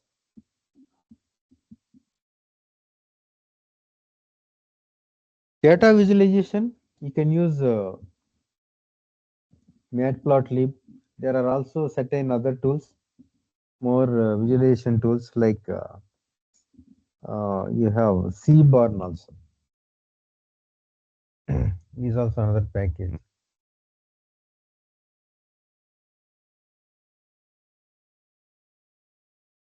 Right? And then you have machine learning. So for machine learning, you have a library called scikit-learn, which will provide you set of algorithms.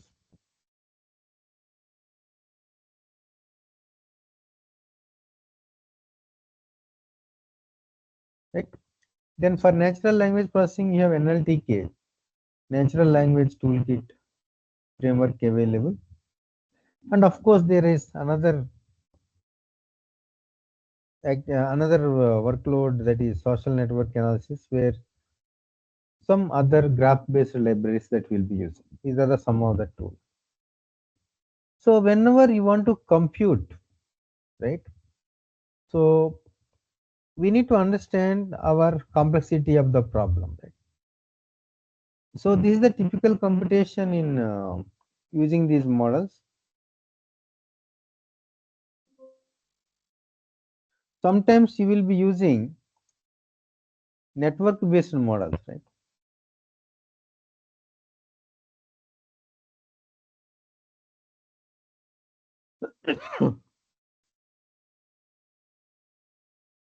Neural networks. They're called artificial neural networks, right? So in artificial neural networks, what you have is you give these features from the data set. Assume that there are D features. You give them to what we call them as nodes. Each node has two parts, right? One is linear summation,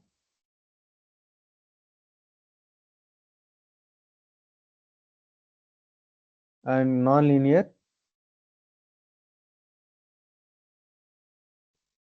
transformation.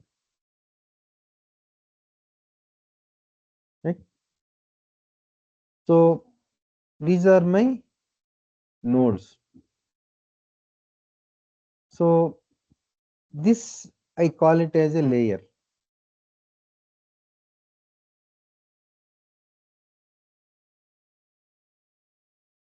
A network can have multiple layers like this.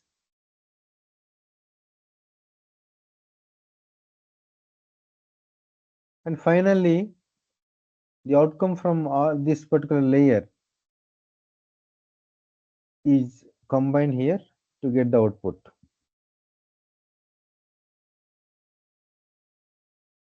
Right? Now, how do we know in this network how many layers I need? How do you know that in a layer how many nodes I need? These are called hyperparameters.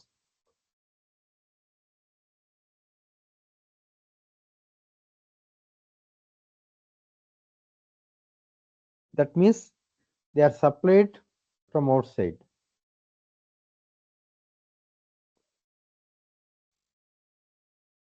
Now the problem is that if you double click this, let me take only two features. Let me take a particular node that I am talking about in a particular layer. What happens here is summation over all weights and all subscripts. Suppose there is a weight associated with this, there is a weight associated with this.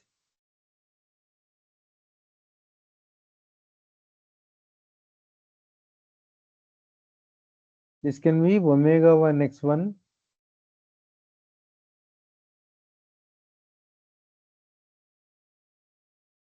plus omega naught. Why are we adding this omega naught? Even though your features are x1 to xd, this is called bias term, right? What is the need of bias term? Because if all these feature values are 0, it should not happen that everything is becoming 0, right? So you understand that this computation is so complex, right? So that's why in large language models you see 200 billion parameters, 175 billion parameters. What are these parameters?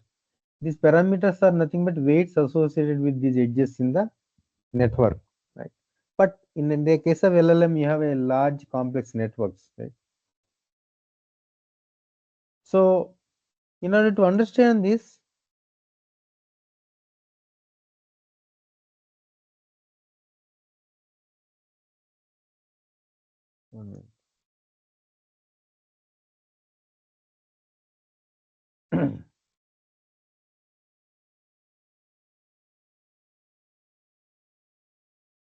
we need to see what kind of computing power that we need, right? That's where CPUs and GPUs comes into picture. So CPU comprises of limited number of cores, whereas GPU comprises of several cores. So GPU will be a set of machines which are like your CPUs, but you kind of run algorithms in parallel, right? Now CPU computationally slow compared to GPU. Cost, GPU is more expensive, right? So for traditional applications like lightweight data sets, then probably CPU is sufficient. But when you want to use neural network models, right, then probably you will have more number of parameters to be learned.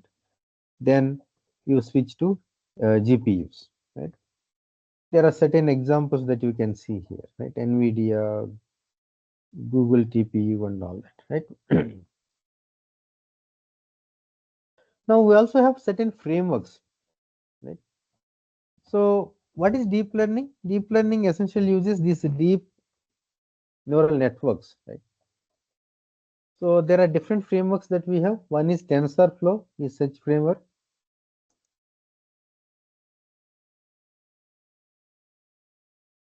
So it is a deep neural network.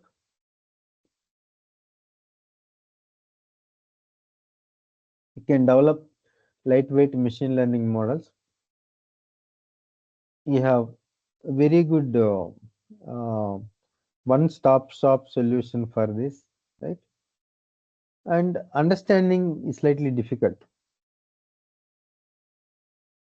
Now PyTorch, again this is a deep learning framework. This is used for writing, running experiments and generating some complex inferences for research publications and other purposes. Right? It is also Python based, right? It based on dynamic graph, right? And not much tools that are available, but there is some improvement now. Now scikit-learn is a classical machine learning library. It is used to perform machine learning tasks, right? So scikit-learn may not be appropriate for deep learning algorithms like the ones which use predominantly neural networks. There is also another library like Keras. This is high level neural network API. It is very useful for developing models. This is built on top of TensorFlow API. Okay. Most prominent thing recent past coming is JAX, right? High performance machine learning library. It is. Right? Not much ecosystem currently available, but it is picking up. Similarly, there is something like 1x platform, right? Now let us see, suppose you develop the model using one of these tools. Now you want to deploy this. For deployment purpose, again we have set of tools which are listed over here.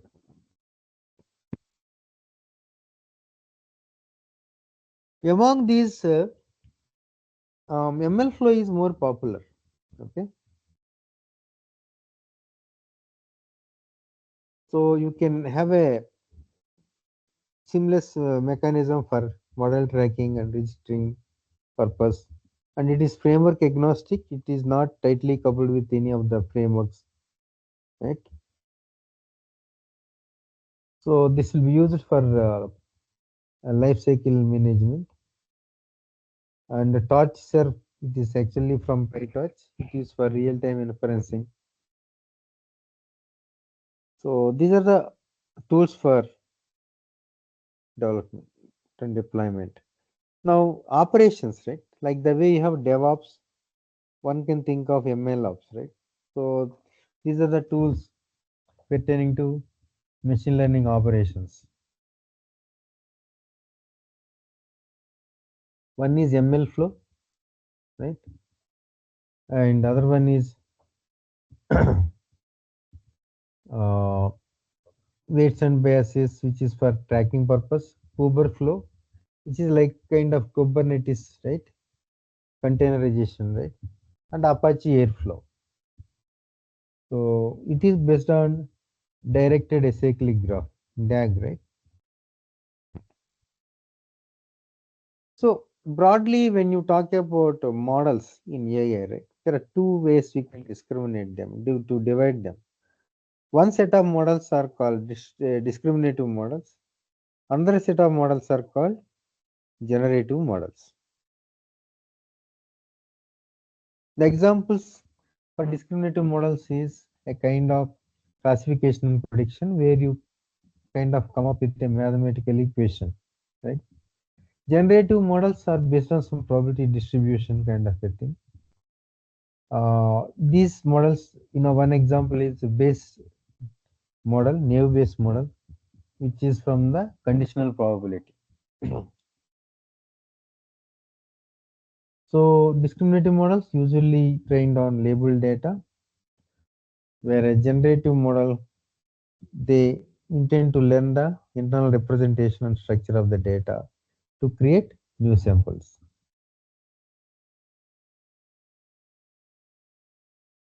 Generative models, you create a new content, and that can be text or image or video or anything. Whereas in discriminative model, what you generate is basically what in discriminative what you actually output is that you want to predict. Suppose a new example is given to the model, it will predict the outcome.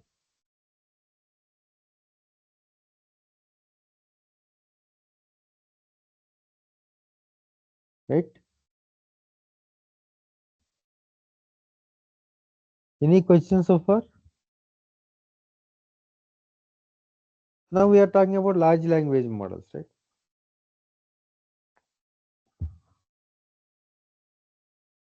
Large language models, these are general purpose models. They can be pre-trained, they can be fine-tuned. They predominantly trained on large massive data sets, right?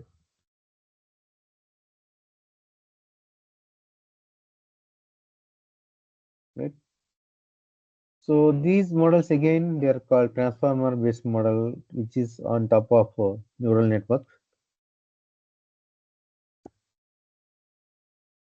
They can also be used for learning statistical relationships, right, within the data.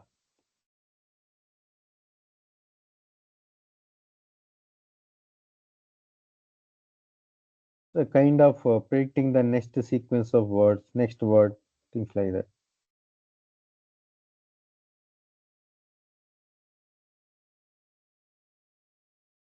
So LLMs are tuned for the specific tasks at hand.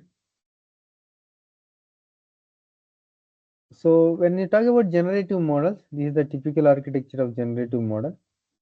So in generative model, you have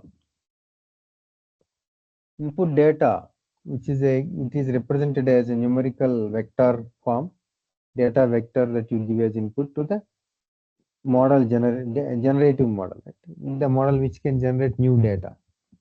Now then you take the data which is actually generated by the model, you compare that with a real data. So the model generated data is, you can say, fake data, right? You compare that with real data and you apply discriminative model, the way we talked about in machine learning, right? And you apply discriminative model and try to see how close these two are and continuously improve so that the generated example almost matches with your real example.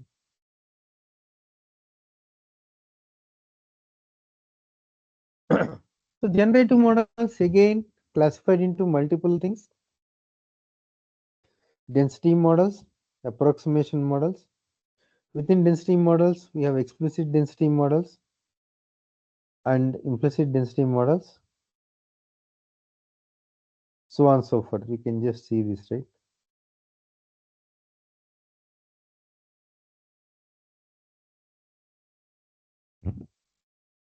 So there are typical models like GPTs. GPT means what?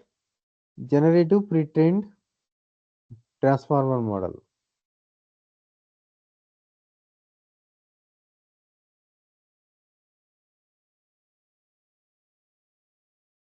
Right? What is GAN? Generative adversarial network. Right? These are so many different networks which are developed based on the fundamental principles that we discussed.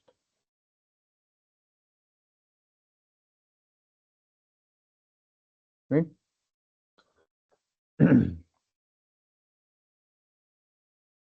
So let us understand them.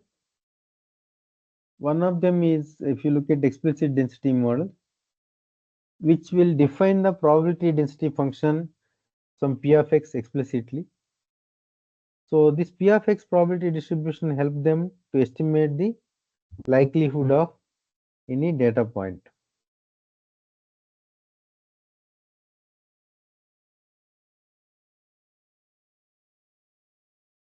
Right? Now implicit density models, they focus on generating realistic samples.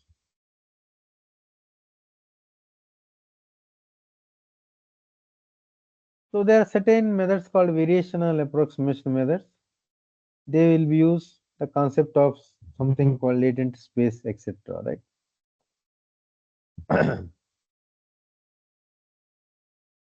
Now, let us take some example.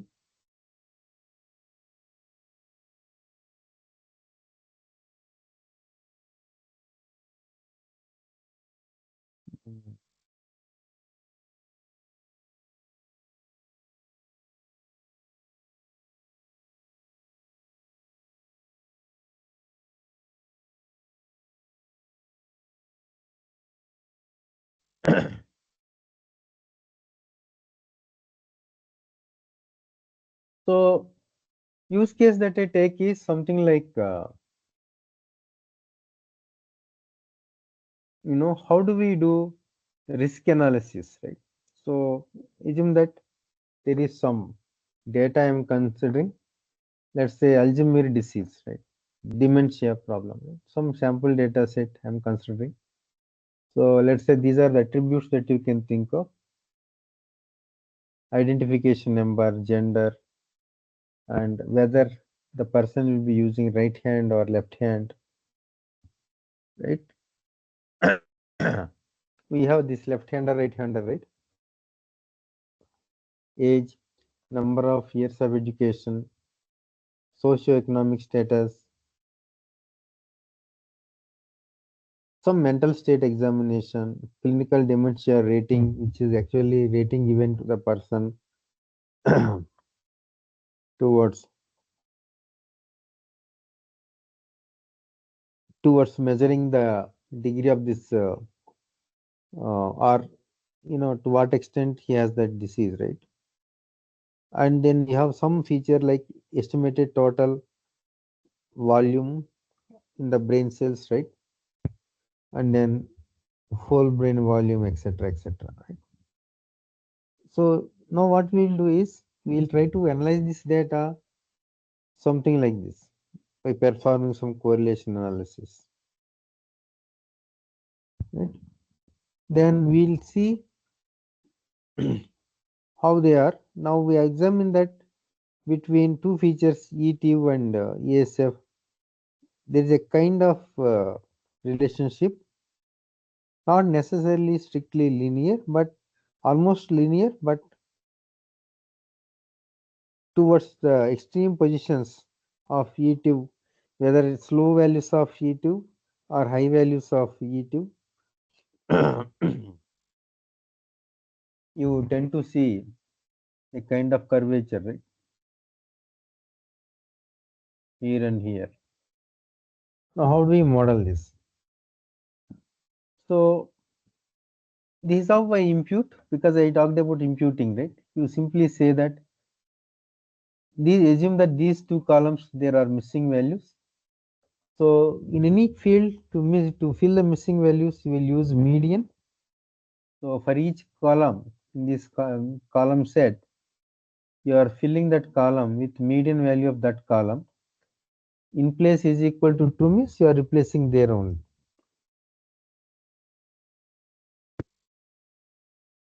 Now I am applying some model here.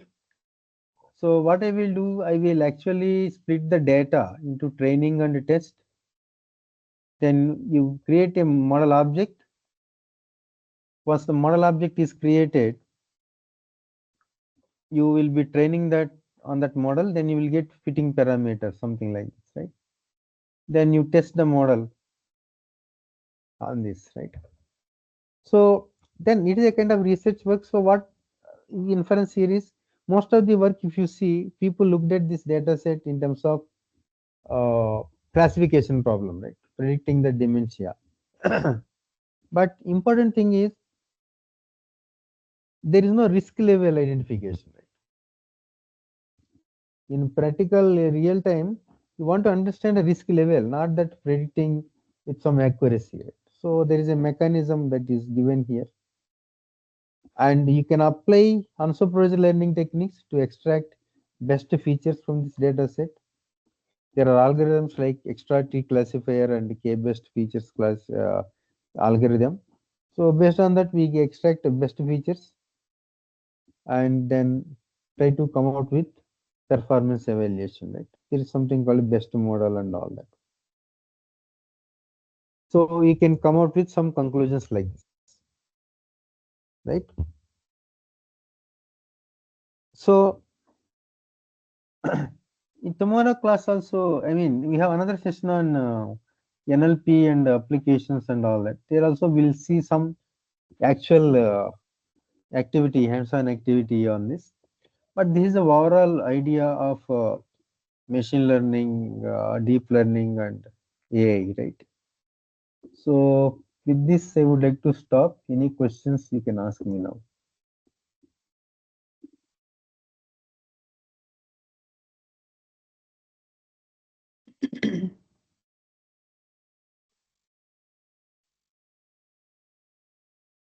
We Do you still have have a any? couple of minutes. Yeah, we still have a couple of minutes if Yeah. someone has any questions or wants to say anything.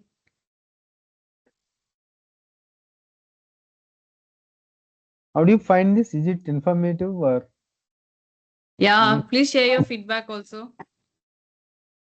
Because this is very difficult to package everything into one session, all the tools, techniques. But overall idea one should get, right? Yes, sir, I got some idea about this. All the things will be briefly you given the example as well as the technology what you Hmm. used in this. I Hmm. understand, sir. Nice session, sir. Good session. The presentation also good, sir. No problem. Thanks. So any specific things that you are interested also we can just touch base on that The maybe. generative AI, I didn't get information, sir, but in this, from your presentation, I got somehow knowledge, sir. Previously, ML, the data science already we know, sir. But Hmm. generative AI, especially, it's a new technology we learned from this session, sir. Hmm. Okay, okay. So that's Thank you, what sir. we also wanted to know so that we can fine tune that accordingly, right? Yes, sir. And Generative is most st- important thing is when you actually think of these models, right? yes, People sir. are only looking at performance of the model. That is not the Yes, criteria. That's what I wanted to yes, say. sir. Yes, sir. Okay, Most informable session, sir. It's nice okay, session. thank Yeah, I learned a lot, sir. Thank you, sir. Thank you. Thank you so much, Dr. Kotetti, thank you and we so will see much you for the tomorrow. opportunity. Yes, Thank we will see tomorrow you. at Bye. 6 o'clock for the Sure. next session. Thank you. And yes, and very happy to welcome our new session trainer, Ms. Shikha Tyagi. She is ex-American Express, where she was leading data structures in AI. And now she has founded her own company, AI Jamic. And she will be talking about ChatGPT for Excel, which is a session. So welcome and over to you, Shikha. I won't take much time so that you can jump right into the session. And this time we have we've changed the mode from Zoom to Teams because we wanted that, we should be able to see and talk to the faculty members. So I'll request if you want to talk, you can unmute yourself and talk. And if you want to switch on your cameras, that will be also nice. And especially if you're asking questions, it'll be good to see your face also it's very motivating for the trainers also. Yeah, yeah. Thanks, Kamna. Thanks for the introduction. Hello, everyone. So let me start with the session. Let me first share my screen, and I hope everyone can hear me. You're quite audible. Yeah. Yes, ma'am. Okay. Let me share my screen.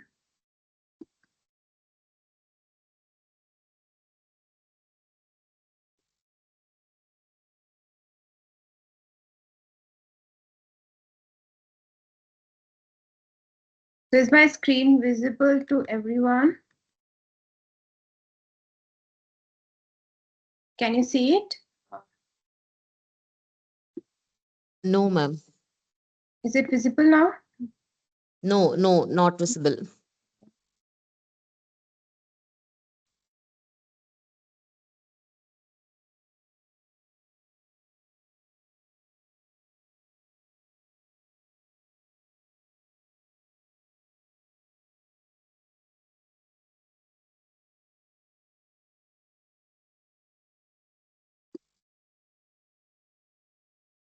Let me try with window. Is it visible now? Yes, ma'am. Yes, ma'am. Yeah. Now it is visible. Okay, thank you. So let's start with the session. I might in between change the screen sharing. Somehow my entire like window is not being shared. So in between, whenever I'm switching the windows, I'll be resharing. So, but for now, I will be using this presentation. After that, I will be moving to Excel. So I'll keep that in mind. So with that, let's start the session. Let me put it on full screen. Yeah. So as we discussed, this session is on how to use ChatGPT for Excel. So I'm Shikha, so founder of AI Jamic. I have done my master's from IIT Delhi. And before I begin with the topic, let's see why this is needed. So as you can see, data is everywhere, whether you are a faculty, student, you are working in a company, everyone is working and dealing with data these days. We often face hundreds of rows of unstructured data, which is there dumped as Excel or CSV files, which we have to analyze to extract insights. Now the AI tools which are coming up, for example, ChatGPT, they help us in making sense of it. It is not like that we were not analyzing them before, but these tools are there to assist us in analyzing them at a faster rate. If we are stuck somewhere, we can take help of them instead of Googling formulas, identifying how to write a formula. Instantly, they can take our request, they can analyze what we want to achieve, and they can help us with that. So some of the functionalities that they can help us with is generating summaries, creating formulas, generating insights from the data. They can also analyze large data sets. Also, some human error can also be reduced. But I want to make a point. AI is also not 100% correct. So always do proofreading, do a double check of whatever result you get with AI. This is very special when you are working with Excel data, CSV data, because you calculate numbers from it. And let's say you are taking help of this AI tool, and let's say somehow they come up with wrong number or wrong calculation. So that number is something which can actually damage also the kind of work that you have done. So always do a double check the numbers that you get from these AI tools on any CSV or Excel analysis that you do. So with this, let's go to next slide. So the agenda here will be on how to use ChatGPT for Excel, and using ChatGPT with Excel can come in different shape and forms. So I'll take you through very three popular ways of using that. Then we'll do some hands-on practical exercises. So there we will see how to use these AI tools for different applications. I will touch upon some other AI tools also, which are available there apart from ChatGPT for Excel, which you can use for CSV Excel analysis. For example, you have your Google Sheets, which is becoming very popular these days. There are some specific data analysis tools also which have been built. So I'll cover some of those also in brief. And after that, I'll end with what are some best practices related to privacy and validation, because Excel data contains a lot of sensitive information. So how to make sure that you are keeping all the guardrails in place, following right practices related to privacy and compliance. with this, let's move to the next slide. So quick check before I begin. So this question I usually ask a lot, which is I'm asking here again. So can you drop in chat your response regarding what is hallucination? What do you understand by that? And why it is important to understand it? So can you drop in chat this response?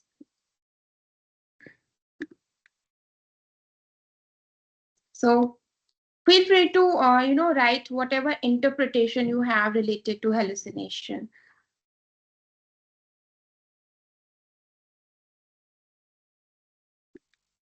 So imagine something as real one.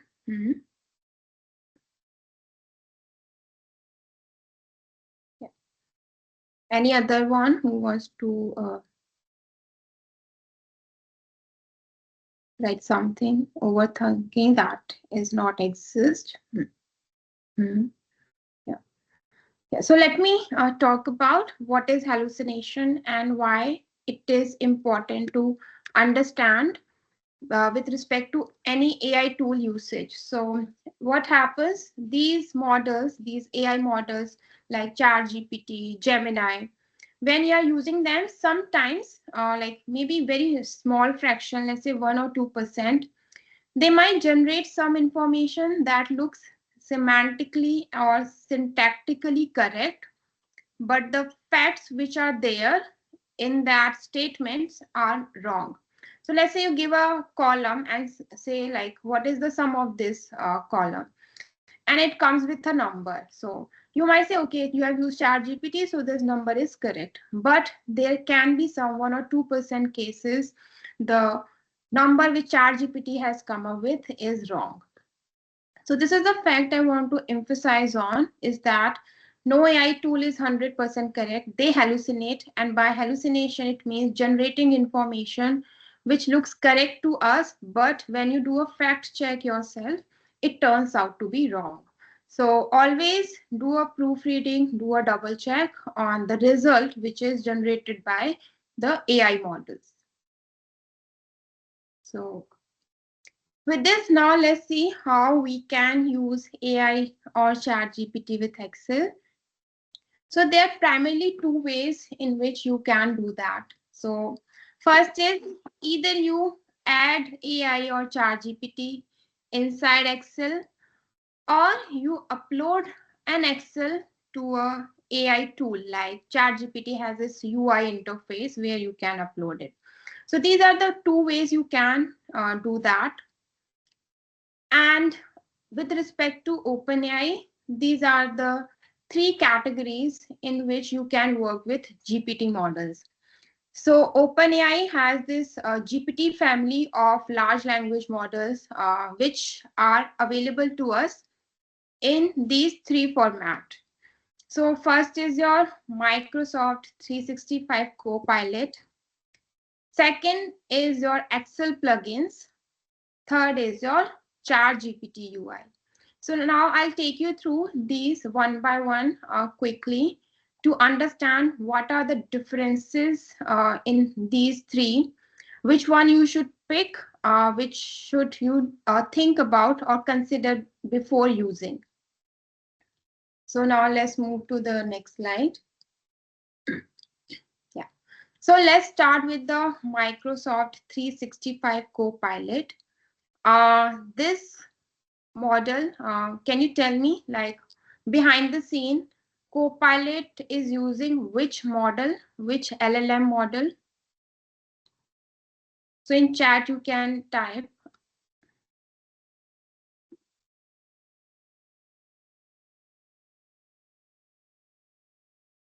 So anyone wants to take a guess which LLM model Copilot is using behind the scenes?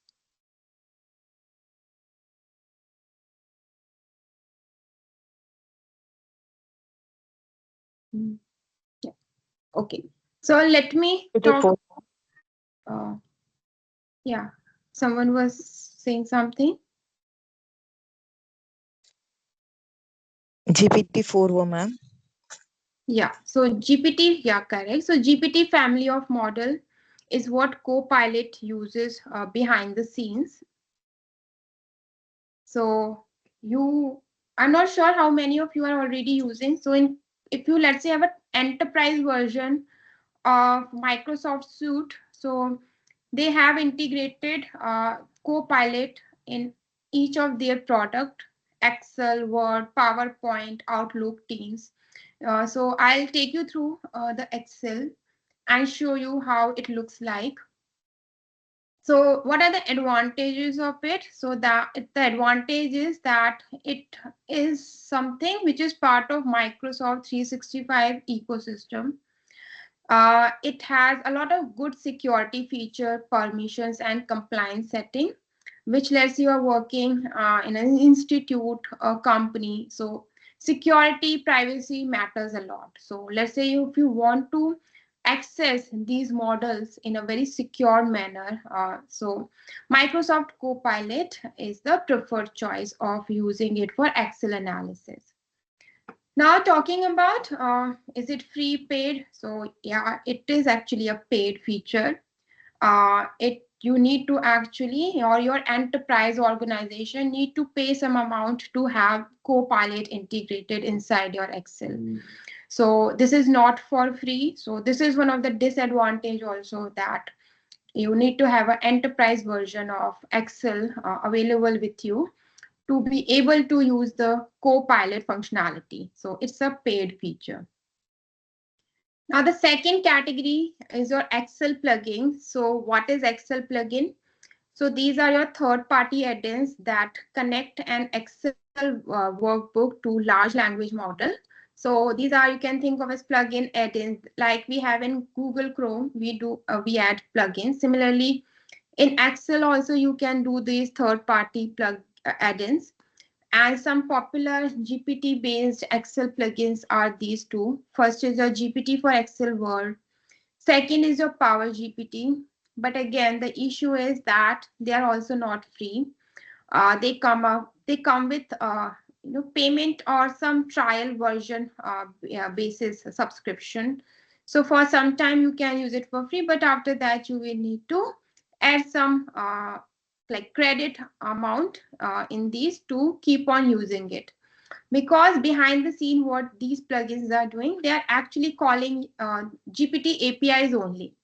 So with that, there comes a cost, and this is what they will charge you for. And security is also can be a concern because these are third-party plugins, so you never know like where your data is going. So always be aware when you are thinking about using any Excel plugin inside your Excel.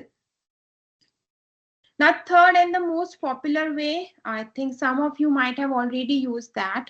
So using ChatGPT user interface, what you can do, you can upload an Excel in the user interface and ask it to do some analysis on the data that you have uploaded. You can actually also ask it to generate formulas for any requirement that you have. So this is what we'll see today, how to generate formulas for different types of tasks that you want to do. You can paste your Excel also. Let's say you don't want to upload, you can provide it as a table also if it's a small file, and it can generate different insights also. Talking about costing, so here you get some free uploads as part of every day in ChatGPT's user interface. I think 4 to 5 uploads you can do daily for free, and interactions on that Excel. So that's a good thing. And if you, let's say, paste your table inside it, you can talk like just the way you talk to for any textual related tasks. So on uploading file, there is a limit of 4 to 5 conversation. But if you have a very small file, you can just paste it in its user interface and start interacting and doing the analysis. And recently, GPT actually gave its 1-year subscription also of Pro free. So if you have taken it, so you have a 1-year free Pro like GPT with you. So you can do any number of actually data analysis tasks. So I have taken that 1-year free Pro trial. So I'm using that. So That's also a good thing. So let's, now that we have seen these three ways of like using GPT for Excel, some like this is like a quick task mapping, like what task you have, which tool you should use. So generating formulas you can do with Copilot, you can do with ChatGPT also. Some batch categorization, then you might need to use a specialized plugin. Feedback analysis, let's say you want to do some natural language processing, sentiment analysis, topic categorization. So you can use ChatGPT file upload or Copilot also. Generating VBA Python, that also you can do with ChatGPT user interface. So there are a lot of things you can use with ChatGPT user interface also, if you don't have a Copilot integrated as part of enterprise solution inside your Excel.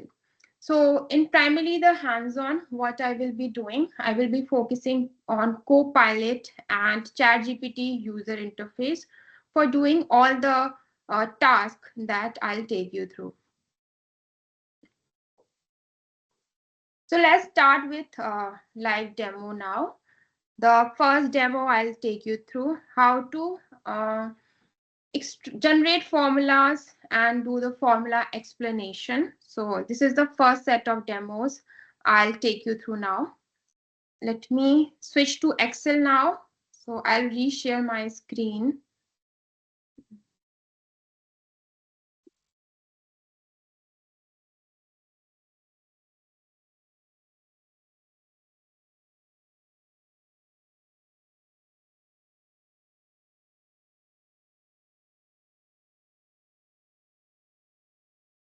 So I have shared my Excel. Can all of you see it? You can drop in chat. Is it visible?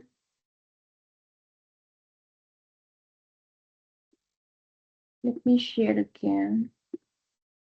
Not shared, ma'am. Not showing. Yeah, let me share it again.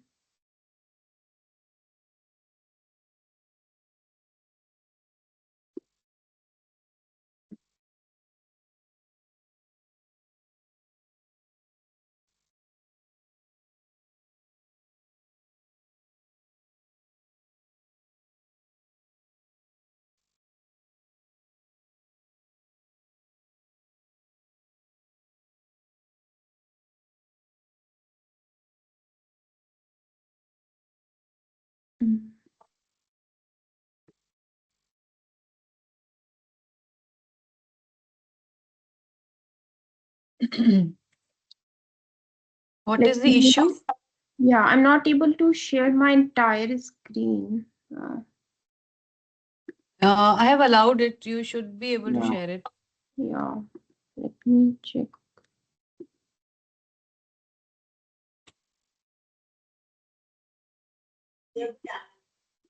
திருப்பி of பண்ணி on பண்ணேன் நான் தான்.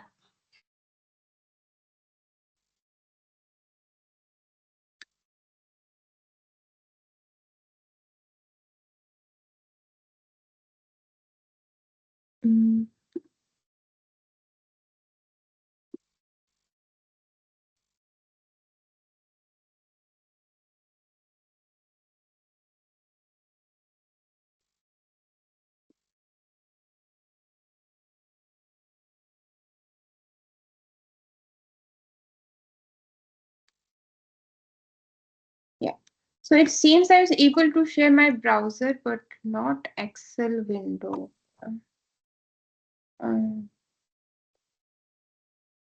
Let me just அது try. பேசிட்டீங்க.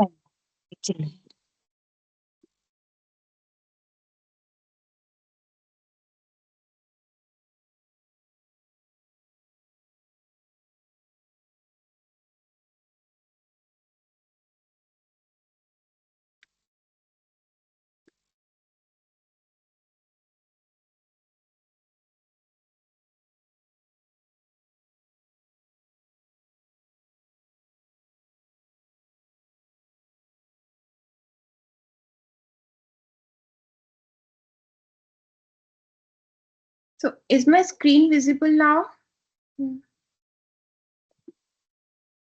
Yes, Yes, ma'am. ma'am. Okay, Yes, so ma'am. okay, it seems I'm only able to share my browser windows, not other Excel files. Let me try with browser whatever I can. So I'll use ChatGPT and Copilot in browser. So let's see how much I can explain. Some issue with Excel sharing, not sure why. So let's start with different types of tasks for which I'll show you how to generate formulas. So I'll take help of both ChatGPT and Copilot. So let me open ChatGPT also.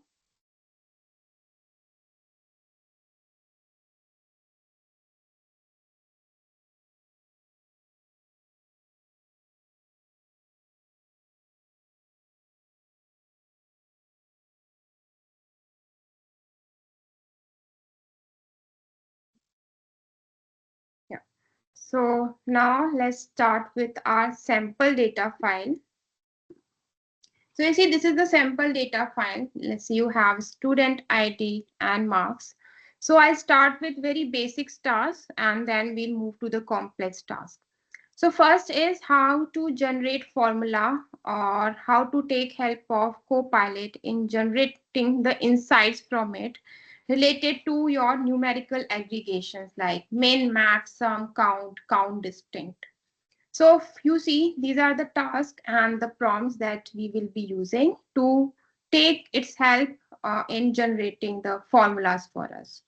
So you see, we have two columns. So now this is the task. And if you see in the browser, I have this Copilot here. So this Copilot, if you click here, it will generate a window which is running inside your Excel environment. So here you can see it is a very specialized tool for analyzing the Excel files.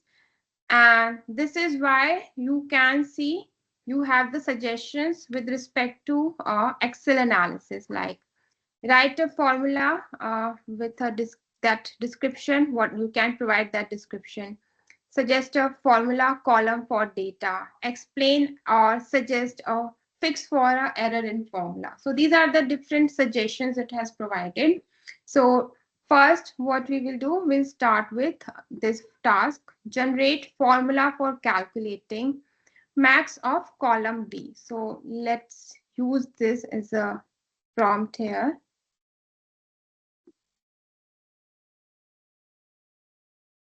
And similarly, what you can actually do, if let's say you have a very small amount of information, you can put this data in your ChatGPT UI also. But for now, you can see Copilot has created the formula for you. So let's go through what Copilot has given. So you ask the formula to calculate the maximum value in column B based on the data in sample underscore data.xls. So because Copilot is running inside your Excel file, so it knows everything, what's the name, how many tabs are there, what data is there in every tab. So here it has provided you that information and it has provided information related to the formula that we have asked for. So this is the formula which it has given to us. This is your max B colon B. So what you can do, it provides you this copy code functionality. You copy it and you paste it anywhere. So let's say I paste it here. So you see this formula is now in action. And as soon as I paste the formula, it gives me the number that in column B, the maximum number is 100. So here you can see it has given me the formula that was needed. So I don't have to, let's say I'm starting just working on Excel. So I don't have to go to Google or anywhere. I can just ask this question here. Now, same question you can ask in ChatGPT also. So let's paste this in ChatGPT. Can all of you see my ChatGPT screen? I just want to verify that. Yes, ma'am. Okay, thank you. So here you see, generate formula for calculating max of column B. Now the one difference is when I'm using it here inside my Excel, Copilot knows everything, what my columns are, what's the name. Here ChatGPT doesn't know that. It will just give me a formula. So let's say if I want to give it more information, so ideally I can say that or provide a sample data like this. So you can just provide a sample data here, like, and say above is my sample data from Excel. Now generate a formula for calculating max of column B.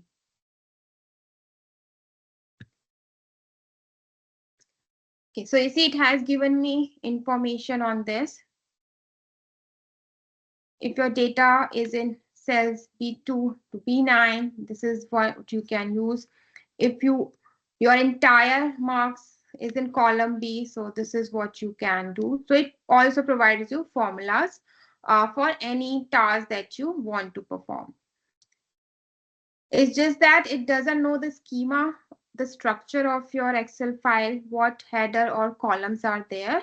So that extra information you might need to provide as part of some sample data while writing the prompt. So here, this is the first one we have seen. Similar exercise you can do for identifying the minimum of any column. If you want to, let's say, do that for both combined A and combined B. So let's say you want to find, you have 2 or 3 columns and you want to find max from all those 3 or minimum from all those 3. So that also you can do. And let's say you don't know the formula for it. So now again, let's take help of Copilot. So in this first example, we were just interested in identifying maximum from column B. Now let's say if you had, so here we have student ID, so that actually doesn't make sense. But let's say you had marks 1 or marks 2 and you wanted to identify what is the maximum value in these 2 columns combined. So you can use a instruction or a prompt like this. So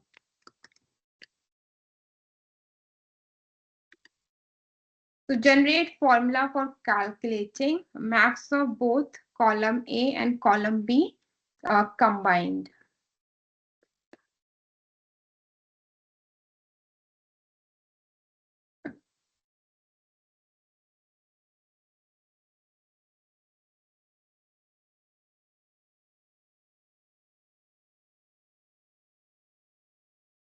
And let's ask the same to ChatGPT also.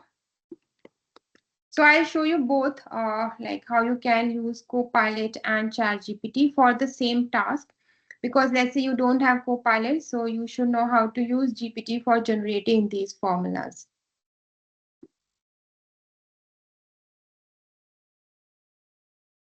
So you see, it has instantly given you the response that let's say you have these 2 columns and you want to find the maximum value from both the columns. So these are the sample examples it has given. So because in this I had pasted only 9. So first what it does is it makes assumption. Let's say you have only 9 rows in your data. You can use this formula. But let's say you have more data also. So this is the formula that you can use. And also it provides this really easy way of copying the code. So you can copy it and again paste it here. So you see the maximum value that we have in both these column A and column B is 497. So let's I'll do a quick check of this. So here we have 40 rows here. So here we see row number 32 has 497 as a value. Apart from this, Yeah. So is the correct answer because it's formula driven. So one thing I would like to focus on, always go for formula driven based calculations.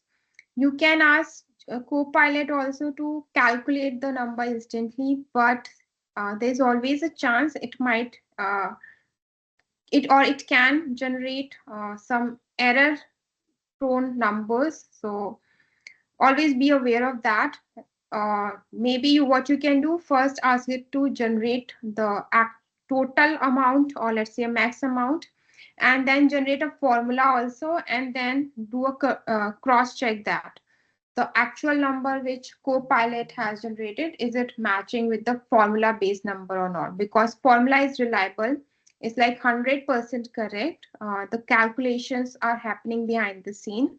So these are the reliable numbers that you get when you use the formula. Let's say if I ask generate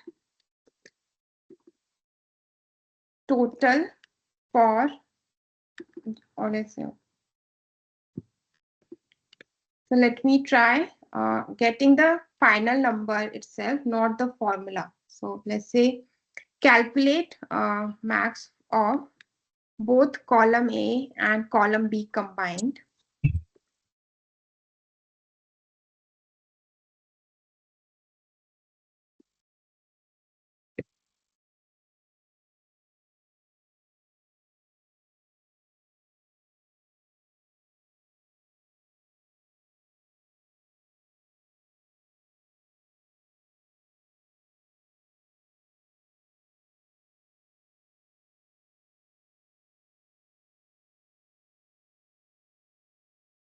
So let's see if it's able to calculate it. So what it did, it provided the formula, but let's see if it can do the calculation here itself.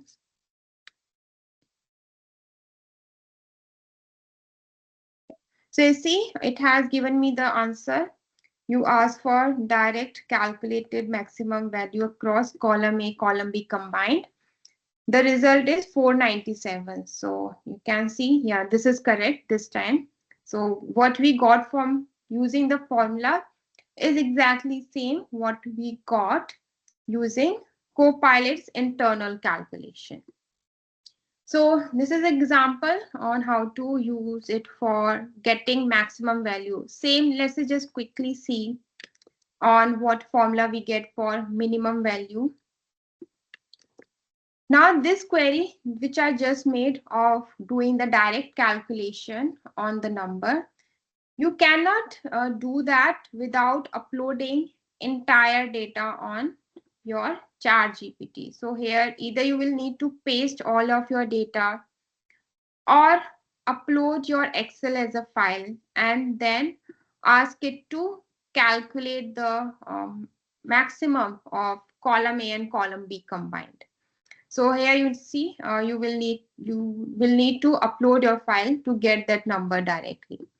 But if you want to go through a formula based route, so you can generate the formulas here and then paste it in your Excel.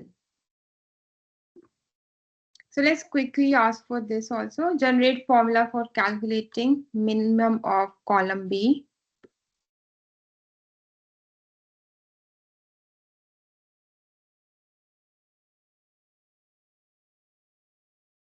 So you see now we have this formula which we can directly paste here.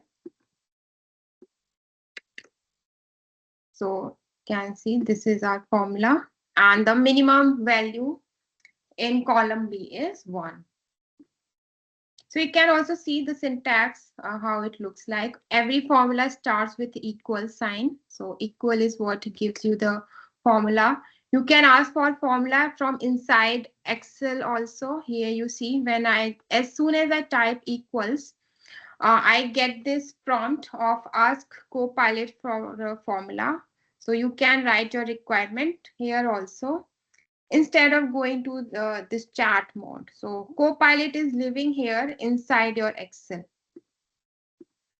So now we have looked at this first task of calculating maximum, minimum of one column, two columns combined. This can be extended to any number of columns. So you just need to write the requirement and it will generate the response for you. Now let's go to the second task, which is to calculate your sum. So let's go here.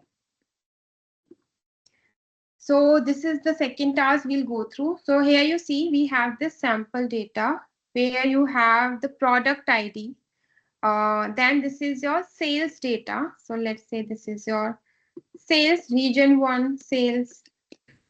तो चश्मा है ना कि यार मैं Sales हमेशा in चुप नहीं region था 2.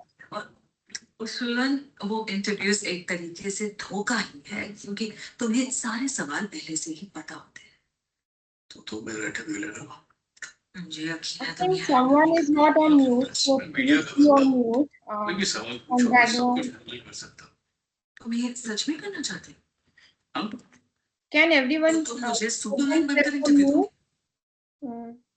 दो कभी कभी I think Vivek Prakash, or I'm not sure who's it. Please, everyone, be on mute.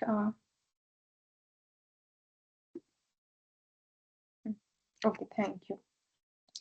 So now let's look at our second task of how to work with problems where you need summation, additions.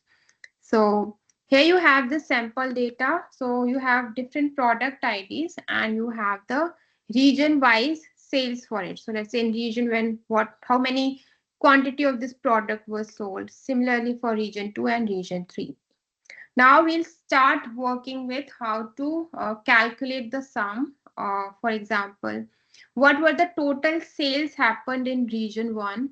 How many total sales happened in region 2 or region 3?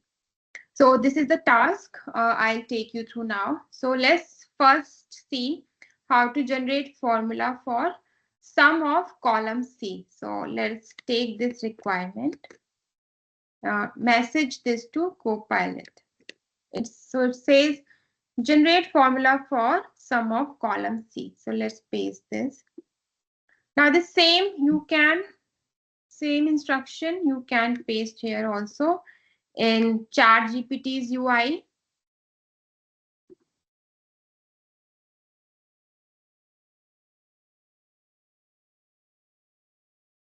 So you can see two versions are there, but the information is same. So here again you see, if it says that if your data is in C2 to C9, so this 2 and 9 refers to your row numbers. So let's say if it starts from 2 and ends at 9, this is the function you can use. For future proofing, let's say the data increases, C10, C11, C12 or more rows are added. So this is the right one to use. So here you see it gives you the explanation also. So this is the formula that you will need to use. So this starts with your sum. And let's go back to Excel. And here also it has given you the same formula. So let's copy this code. Paste it here. So you see this is the sum for column C. So this is 13,709. So this you can match with at the bottom also. So this is the result we have got. So you see the same formula was generated. You can ask it to calculate it directly also. So let's say calculate total sales for column C directly.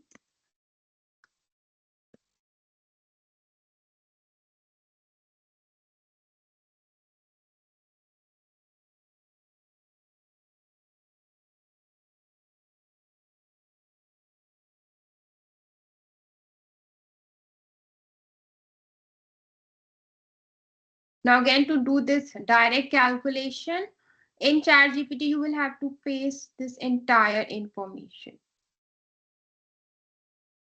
Now you see we get a number, there is a discrepancy. I think it's gone. But actually the number which came was not actually this one. So this is what I wanted to highlight. Always for the numerical computation, rely on the formula-based solution. Sometimes the calculated numbers which are produced by these GenAI and LLM models are not correct. So there's a small chance, but this can still happen. So with formula-based approach, you are always future-proof or that no issue will come. So now let's look at one more thing. So again, let's say you want to generate formula for all the columns combined, which is your column B, C, D. So let's do that.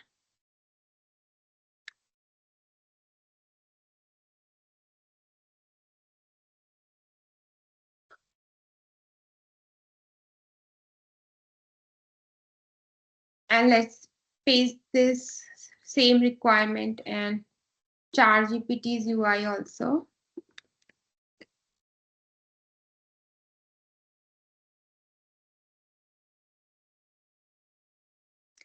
So you see again, it gives multiple version. The right one to use is this one. So this is your sum across all the rows. So you can copy this and the same will be actually generated here. So similar one, sum B to D. This is similar to what we have got from ChatGPT. Let's paste both and see the response that we got. So this is the one generated by ChatGPT. And this is the one generated by Copilot. And you see both are your same numbers. 36418. So both refers to same thing. It has just given columns separately. And this one has given you column combined. Now let's say you have questions how they are different, are they same or not. So you can always copy these formulas and ask them to explain it. So let's say you have this column, this formula versus, so you can say, just say in ChatGPT or Copilot, explain this versus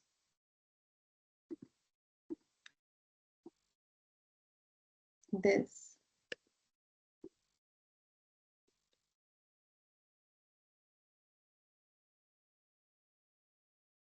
So you see, both often give you the same results, but they work slightly different. All columns of B, C, D, and they is like, and this one is sums everything from column B to column D continuously. So this is how you can understand formulas also. If you have confusion, like what it does, so you can take help of these AI tools to do the explanation also. So now we'll move to the third task. So let's go to third tab. Yeah. So now this third task is to count number of distinct, counting distinct entries in a column, counting total entries, coming up with unique values in a column. So let's see how we can do that through different formulas, which we can generate using Copilot or ChatGPT. So first, let's start with the most simplest exercise, which is to generate formula to count number of employees listed in column A. So let's start with this. So you have here two columns. First is your employee ID, and second is the department where this employee ID belongs to. So let's paste this prompt here and hit enter.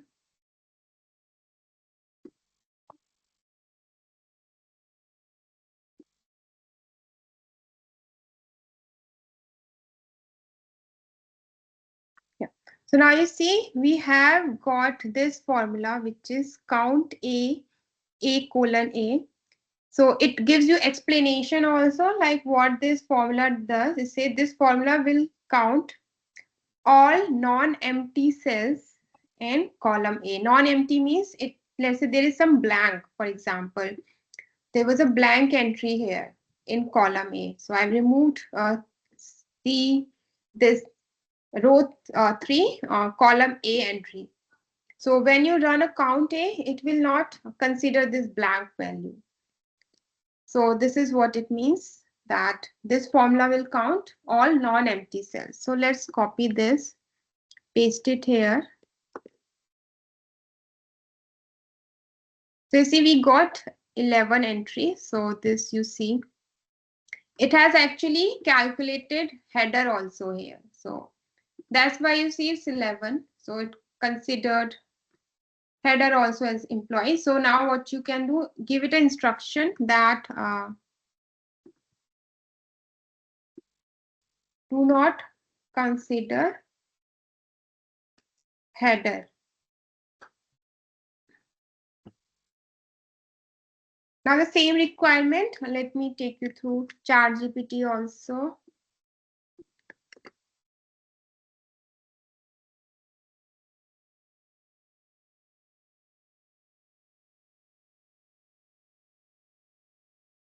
So you see, it has also given you formulas and different variations of the formula.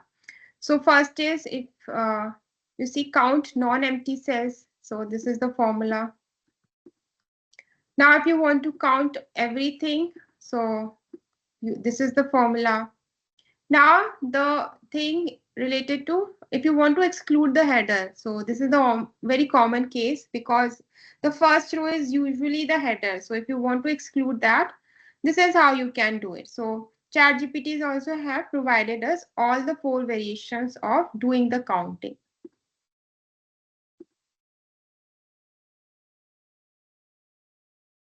So let's copy any of this code.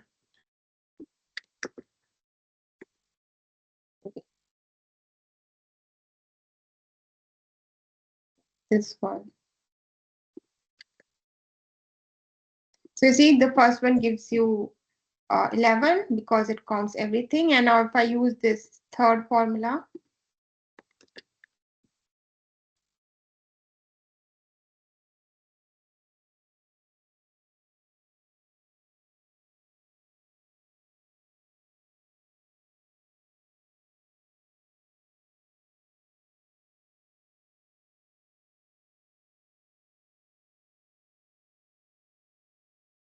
let me paste it again. I think there's some issue in pasting.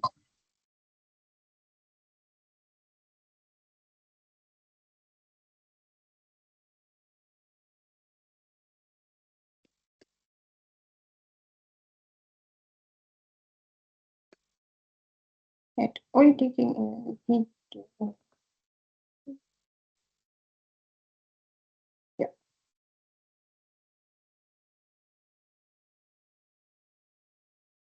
Yeah, so this is how you can take help on how to generate these count specific values. Now, if you just use count, which was there like this count, so this actually does the counting of numbers. Now, because we have the text here inside this, so if you use the count, it will give you 0. So whenever there are non like numeric values that you want to count, so you have to use count A as a function. So this is also what you can take help on now, what type of data you have and the kind of counting that you want to do. So basis on that, you can generate these different types of formulas. So now let's go to this next example. Now we want to, let's say, calculate distinct departments from column B. So as you see, there are multiple departments here. So if you want to calculate distinct from it,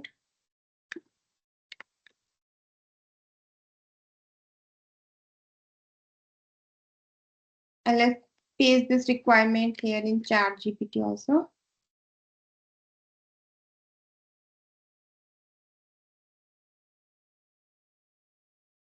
So you see, it has given you this formula. So the best and the easiest is this one. So as you see, it's a complicated formula and you want to take help of ChatGPT. This is actually a nested formula which it has created. So you can ask as a follow-up question, help me understand this formula. There's two things actually ChatGPT has done it. So you see, it has broken down this formula step by step. So B column B refers the entire column B in your Excel sheet. Then you have unique function being applied on this. What it will do is, it will remove duplicate values from the column. So let's paste this as it is. So this unique and see what we get as a value. So let's say I just paste this unique.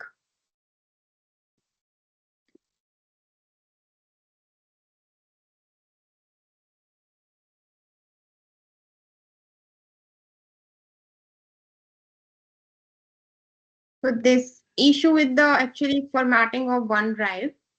So in normal Excel, you will get the response. It will give you the unique values.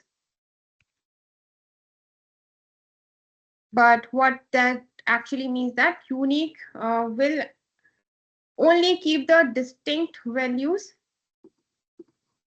from the column that you have specified here. So you can also ask here in Copilot also unique values in column department.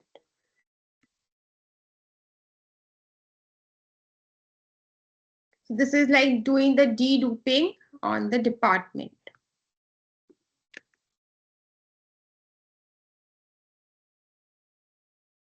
If you paste the entire formula, this is the count you get. So there are total 5 unique values in column B.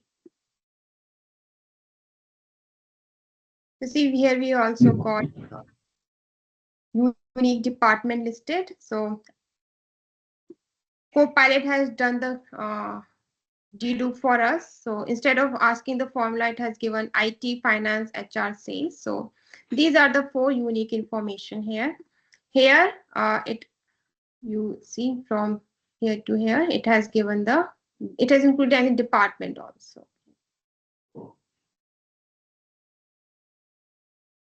So now, once we have the unique information, let's go to this count employees in a department. So let's say you have this department-wise information and you want to find out how many employees are there in a specific department. So this is like a department-wise counting you want to do. So let's take help of GPT and Copilot in generating formula for these tasks.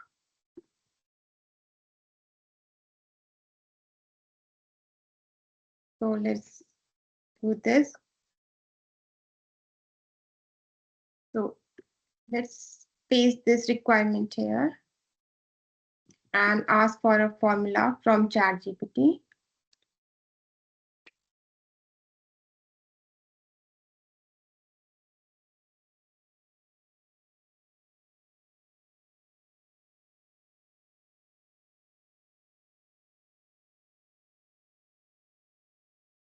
So you see, it gives you information on different ways you can calculate. Wow. Set. In different ways, you can calculate employees for a specific department. So this is an example. As you are looking for some specific department only. So let's paste it here. Let's say you're only interested in people who work in IT department. So let's hit enter. So you see you get a response 3. So in IT, you can see there are 3 employees working. So similarly, you can, let's say, interested in how many are working in HR department. So this is the number. So let's how many are working in finance department. So there are 2 people working in finance department. So this is how you can use this like formula created by ChatGPT here. So this is the formula. It has given a lot of other variations also. Dynamic version, so department name sorted in a cell. So you can actually, let's say in a particular column, you put a department name. So let's say I keep here the department name, IT. So here, instead of hard coding this here, what I can do, I can specify this as a cell from which it will take the input. So I just change the value in from IT to, let's say, HR. So it will be 3. If I change it to finance, you see it changes to 2. So dynamically, this value will change as per the entry that I make here. So this is how you can find count basis on a condition. So count if that you see is actually a conditional statement. So this count if, let me go back to ChatGPT. So count if actually checks if IT, how many times our IT is there in column B, and it returns the count of that.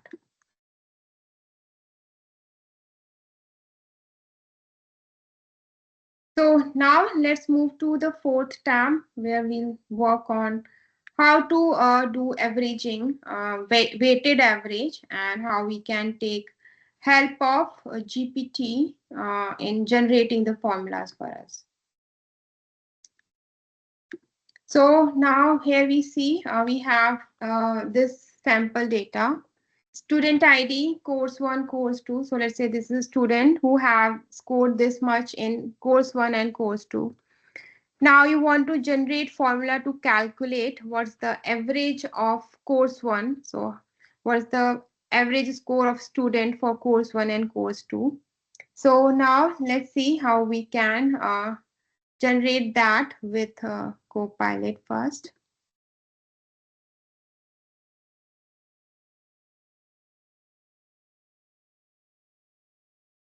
So let me paste it here.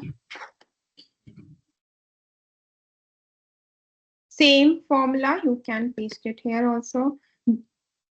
So same instruction. So you see again, it gives you n number of options basis on the different formats in which data can be there in your Excel. So entire column B, excluding header. So this is how you can pick and choose which formula you want to use. So let's say data doesn't contain any header. So then you might want to run the analysis on all the rows in your data. So this, you see, it has given average for all. Let's try this. So basically average, what it does, basically, if it encounters any non-numeric information, which, so courses are like string type, like a word, it's a word. So it's a non-numeric thing. So that will get like, that will be excluded from the calculation when you are using the average function. So here we have got the average information. So this is the syntax for this. So you can see you don't have to memorize the information. You don't have to Google search. You can get everything inside Copilot for all the tasks that you want to do. So now let's see if you want to, let's again get an average for column B and column C combined separately. So you can do here again.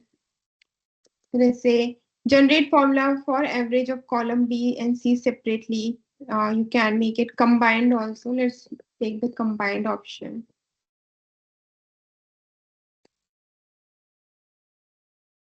So you see it's this B to C average. So it will take the average of, first it will sum all of these and then it will divide by the count. So see the average score across course 1 and course 2 is 52. Now let's move to the weighted average section. So how to calculate weighted average. So this was just simple average, but let's say if you want to assign weightage to a certain number by some X. So how you can do that through formula in Excel. So here you see you have the student ID, marks and credit. So you want to give weightage to marks by the credit which is here in column C that you are seeing. So let's take help on generating this formula, how to calculate the weighted average. So let's take this instruction and paste it in both Copilot and ChatGPT. So this is the example. It says calculate weighted average using column B as marks and column C as credit. Let's paste this also here. So here you see it has generated the formula inside Copilot. We can see that. So to calculate a weighted average, where column B is your marks and column C is your credit, we can use this formula. So this is the formula, how it looks like, sum of product divided by sum. So let's paste this here, and you can paste it anywhere. It's just that it should start with equals.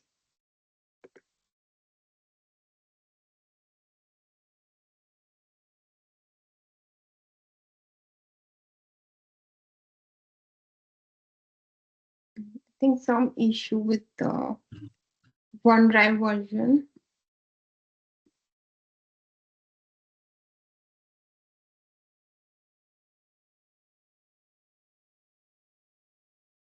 But yeah, you can see here also the same formula has been generated. So if you paste it in Excel, it will be fine. In OneDrive, sometimes you might see error. So it takes time to do the updation, and formula sometimes doesn't get reflected immediately. But if you see, same sum of product divided by sum is what we have got here. So you can just paste these formulas and get the results here in any of the cells that you want to look at. So now it's working. So here, if you want to, let's say, get the explanation of this formula, like what it is, what the sum product means. So you can again take help of Copilot or Excel in understanding it. So it has actually already given you an example inside ChatGPT that how the weighted average works. So you can see the calculation also it has provided here. So 80 cross 4, 70 cross 3, 90 cross 2 divided by the sum of credit. So this is how your sum of product, which is here, divided by sum of credit gives you the weighted average formula. So this is the number that we have got here, 77.39. If we compare it with your plain average, so let's say you calculate the average.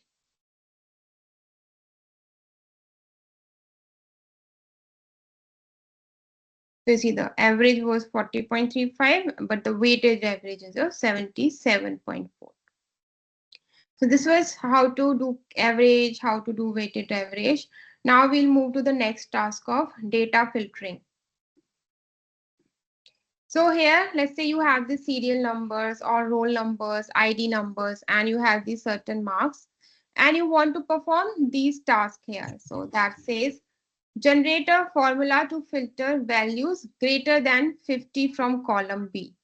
So let's say you have this column B, and from that you want to filter records which have values greater than 50. So let's see how the formula looks like. Same you can paste here in Copilot, and you can paste in ChatGPT also.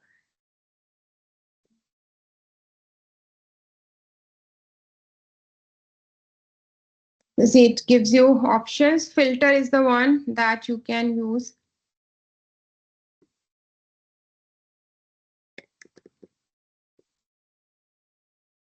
And same, you can see Copilot also have given you this information. If you want to get this information directly, you can do that also here. So give me directly serial number who have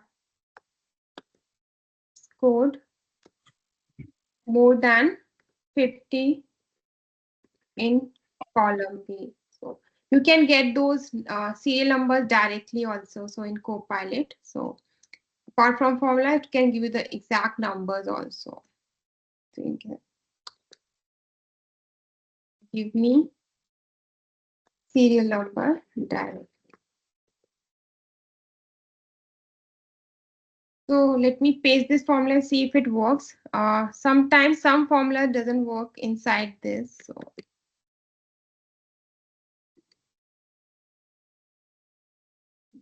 yeah, so this formula isn't working in the OneDrive version of Excel, but this is the same formula if you put in Excel that will work for you. So similarly, there are multiple filtering tasks that you can perform. So filter and display where value B is greater than 50, value C is less than 100.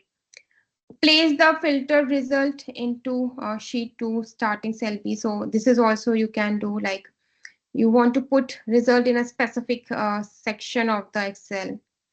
And then same filter and display rows where value B is greater than certain value, value C is less than 100, and sort by column B. So let's say you want to do filtering plus sorting. So let's generate a formula for this also. So let's take help of ChatGPT and Copilot.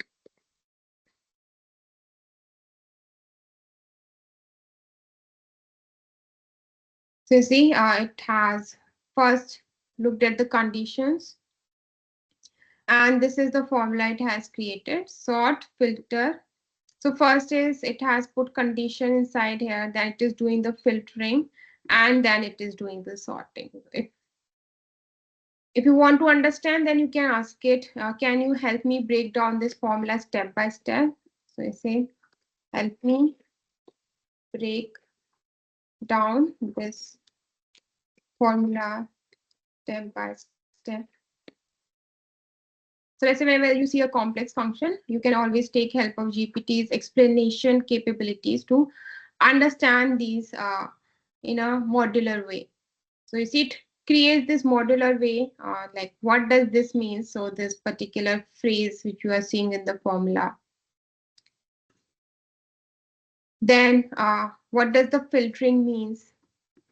And after that, when you apply the sorting, how it works. So it has broken down that formula step by step for you to understand. So now let's move to the next part, which is to do lookup. It is very popular, VLOOKUP, XLOOKUP. It is used a lot in data analysis. So let's look at it. So here, let's look at the data that we have and the prompt that we will be writing. So let's say you have this employee sample data. So you have employee ID code, their salary, then the department that they work for, and the status that they have. And now let's say you want to search information for a specific purpose, for a specific person. So here you see we have the employee EMP001, and we want to, let's say, extract information for this person. Could be like department, what his status is, what the salary is. So we can generate formula for that also. So let's see what are the options available. So first you see generate formula for looking up employee code using ID from column A, fetch salary department. So these are the examples we see. Or you can see look up employee ID and return salary only if status active. So these are the kind of prompts you can write here to generate the information. Let's start with this first prompt. This says generate formula for looking up employee code using ID from column A.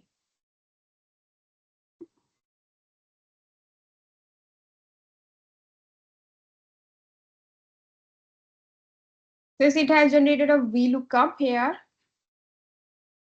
So this is a method. So you see, replace this with the cell containing the ID. If you want to search for D2, so this is the example. What does A to B mean? The range. To like column number in the range and false. So this is the example it has provided. Now, like let's put the same requirement in GPT.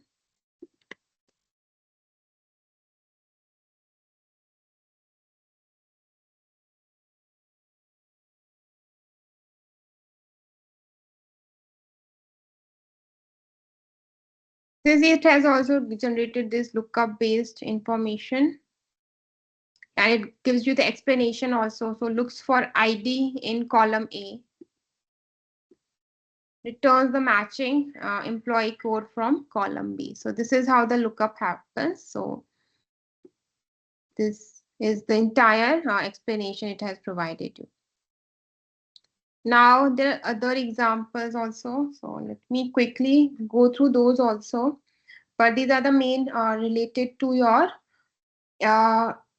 numerical data analysis, filtering of the data. So these are all the ones related to your formula generation. The next set of examples now that I'll take you through are related to text analysis. So let's move to those also.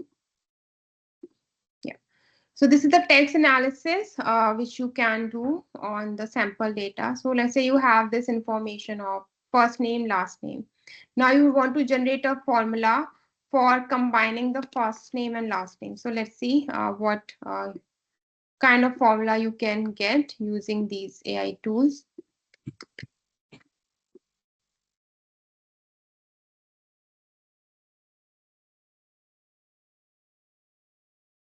Since it has given you a quick option, this is the option that you can put here. So you see, it has concatenated column A and column B with a space and given you this information. Same, one more option is there. You can use concat or concatenation basis on the Excel version that you have. So, yeah, so you get this information. There's another text join. So there are multiple ways you can combine the data by separators. So it has provided information. Same, you can ask for formula for converting full name to upper. You want to change the casing. So convert full name to uppercase.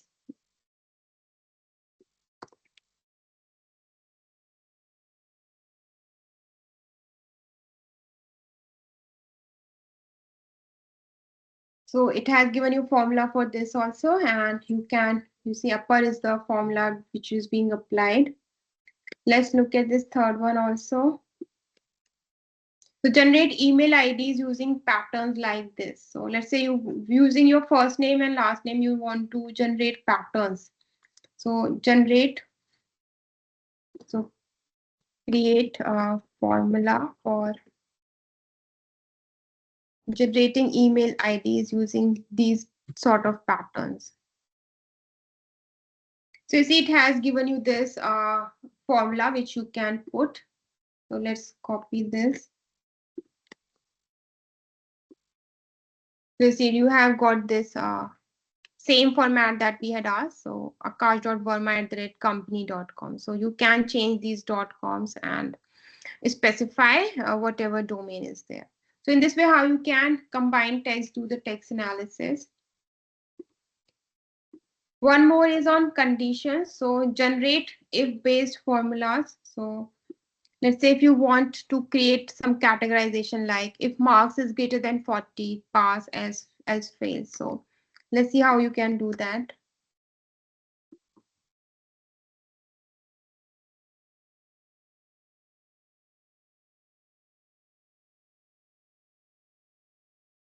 So it gives you this if condition which you can apply in cells. You see it's fail, and you can drag the same formula to all the rows and you will get the relevant information. Fail, pass, fail, pass. You see in all the rows only the B is changing. So here is B2, B3, B4, B5, and it is using the same condition. Similarly, let's say you want to have a nested if. So let's say greater than 80 excellent, greater than 60 good, greater than 40 pass, else fail. So you can use this sort of condition here. So ask it to generate a formula for this. So this is how you can do this conditional analysis. Next, I will move to sentiment analysis. So let's say you want to do sentiment classification on a feedback comment. So let's say you have this. So let's see how we can do that. For this, we need to provide information. If you want to use that with ChatGPT, what you will need to do, you will need to copy it and ask it to do a sentiment classification. So let's say you do this and say, do the sentiment classification of above reviews or feedback. So let's say you have got feedback for some training or some session. So you can upload these Excels and ask it to, do the sentiment classification. Or you can, let's say very small amount, you can paste it here also. So you see, it has given you this feedback summary. So great training session, positive, too complex, confusing, negative. So this is how you can generate summaries. Or you can ask Copilot also do sentiment classification on column A, feedback, comment. So you can write these sort of instructions here also, and it will do the sentiment classification for you. So it gives you formula-based approaches also. It gives you Python-based analysis also. So now let's move to the next, which is your topic categorization. So let's say you want to do topic classification of this column B. So again, you can upload this data or paste it in GPT, or ask it to, or ask in this GitHub Copilot screen that how you can do that. Let's quickly paste it in GPT. Do topic classification of below sentence.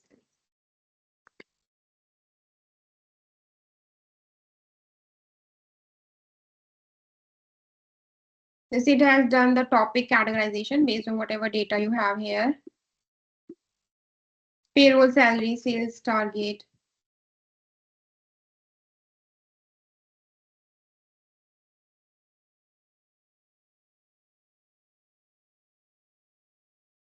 So same you can do here also. You can ask it to keep it Excel only. So now let's move to the next part. Like, let's say you want to do some quiz analysis. So how you can do that? So let's say you have a quiz, a question, and you get student answer. Now you want to analyze the column C against column B and do a grading of scoring between 1 to 10, meaning you want to see how much this answer aligns with the question that you have. The same you can again paste this in ChatGPT or ask a question in Copilot. So let's do this and write this prompt.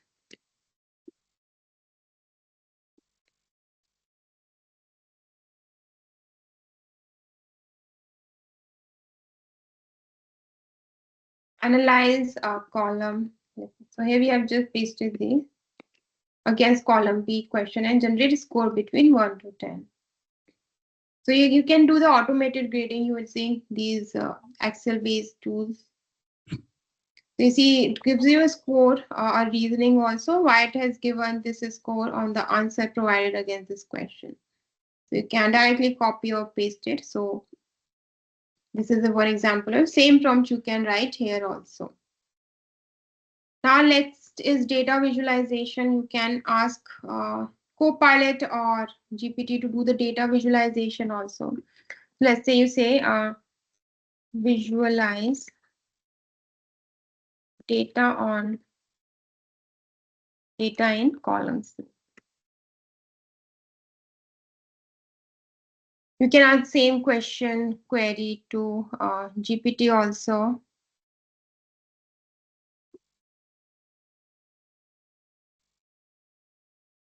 So here you have got the option how you can create the charts here, conditional visualization. So select the data and generate the visualization. Same you can put here also. So now let's switch to the presentation. So these are all the functionalities I wanted to take you through, how you can analyze text, do the data visualization, text analysis. So here, let me go back to let me stop share and reshare.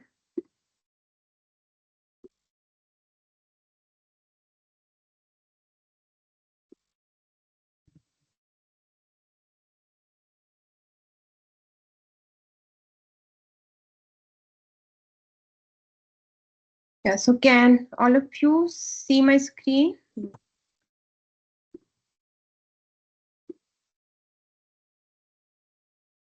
If my screen is visible to everyone.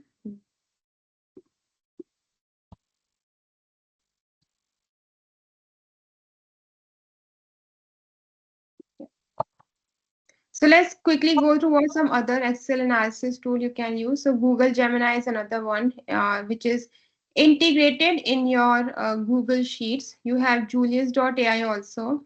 This is a specialized data analysis tool. You have Claude also, where you can upload your file and get your data analyzed. Some best practices that you should always follow: validate everything. So always manually verify AI generated formulas, outputs, and especially for grades or financial data. Always check the privacy policies, review data policies of third party add-ins before uploading any real or sensitive institutes data. Always anonymize your data. So use only sample or anonymized data set when demonstrating for tools or uploading to external services. Do not use actual name of students or actual PII data while putting it in any AI tool or presentation. Enterprise governance, always be aware of it. Prefer integrated enterprise grade options like Copilot that respect tenant boundaries for sensitive data. These third-party plugins that we saw can actually be very damaging. Sometimes they might send data to some third-party servers, which is not a desired case. Yeah, so, okay, so I'm done now. Anyone has any question?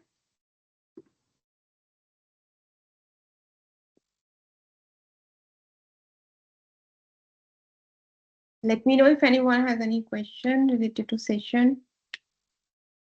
I think a lot of faculties, students, they get Gemini for free. So you can try analyzing sheets also with Gemini. So that is also a very popular way through which people are analyzing Excel. So that also you can try and work with these different types of formulas. Good evening, ma'am. This session was very informative. Oh, thanks that you liked it. Yeah. Thank you, ma'am. Thank you so much. Ma'am, whether ChatGPT produces the audio content for us, ma'am? Suppose I have given some files and all. So there's ChatGPT basic version might not do that. They have dedicated audio models. They can do it, but the native ChatGPT UI that we interact with, that might not be able to do. So there is Sora model, which works with your audio and video. So that is specifically for your audio and video type data. So you will need to look into these specialized model for different data types. So Sora is there. Yeah, Sora is something that you can check. Whisper AI is also there. Whisper AI. Okay, ma'am. So these are specialized Gen AI models for audio and video sort of task. Thank you, ma'am.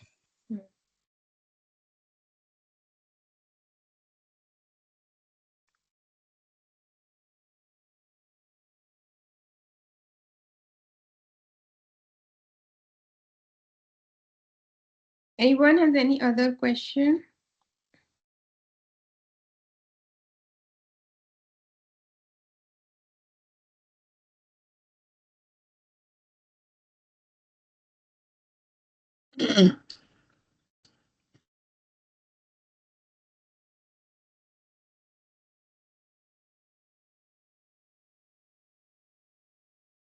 Is there any other question or we can close the session otherwise?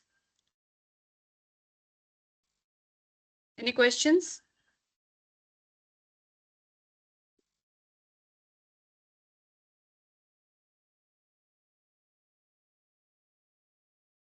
I don't think there are any questions. So I'll take this time to thank you, Shika, for taking the session. And I will see you again. We will all see you again tomorrow. Yes. Yeah. 7:30. Tomorrow is Yeah, 7:30. 7:30 to 9. Yeah. Yes. Thank you so much. Thank you so much for the session. Thank you. Yeah. Thank you, everyone. Thank you. Thank you. Bye.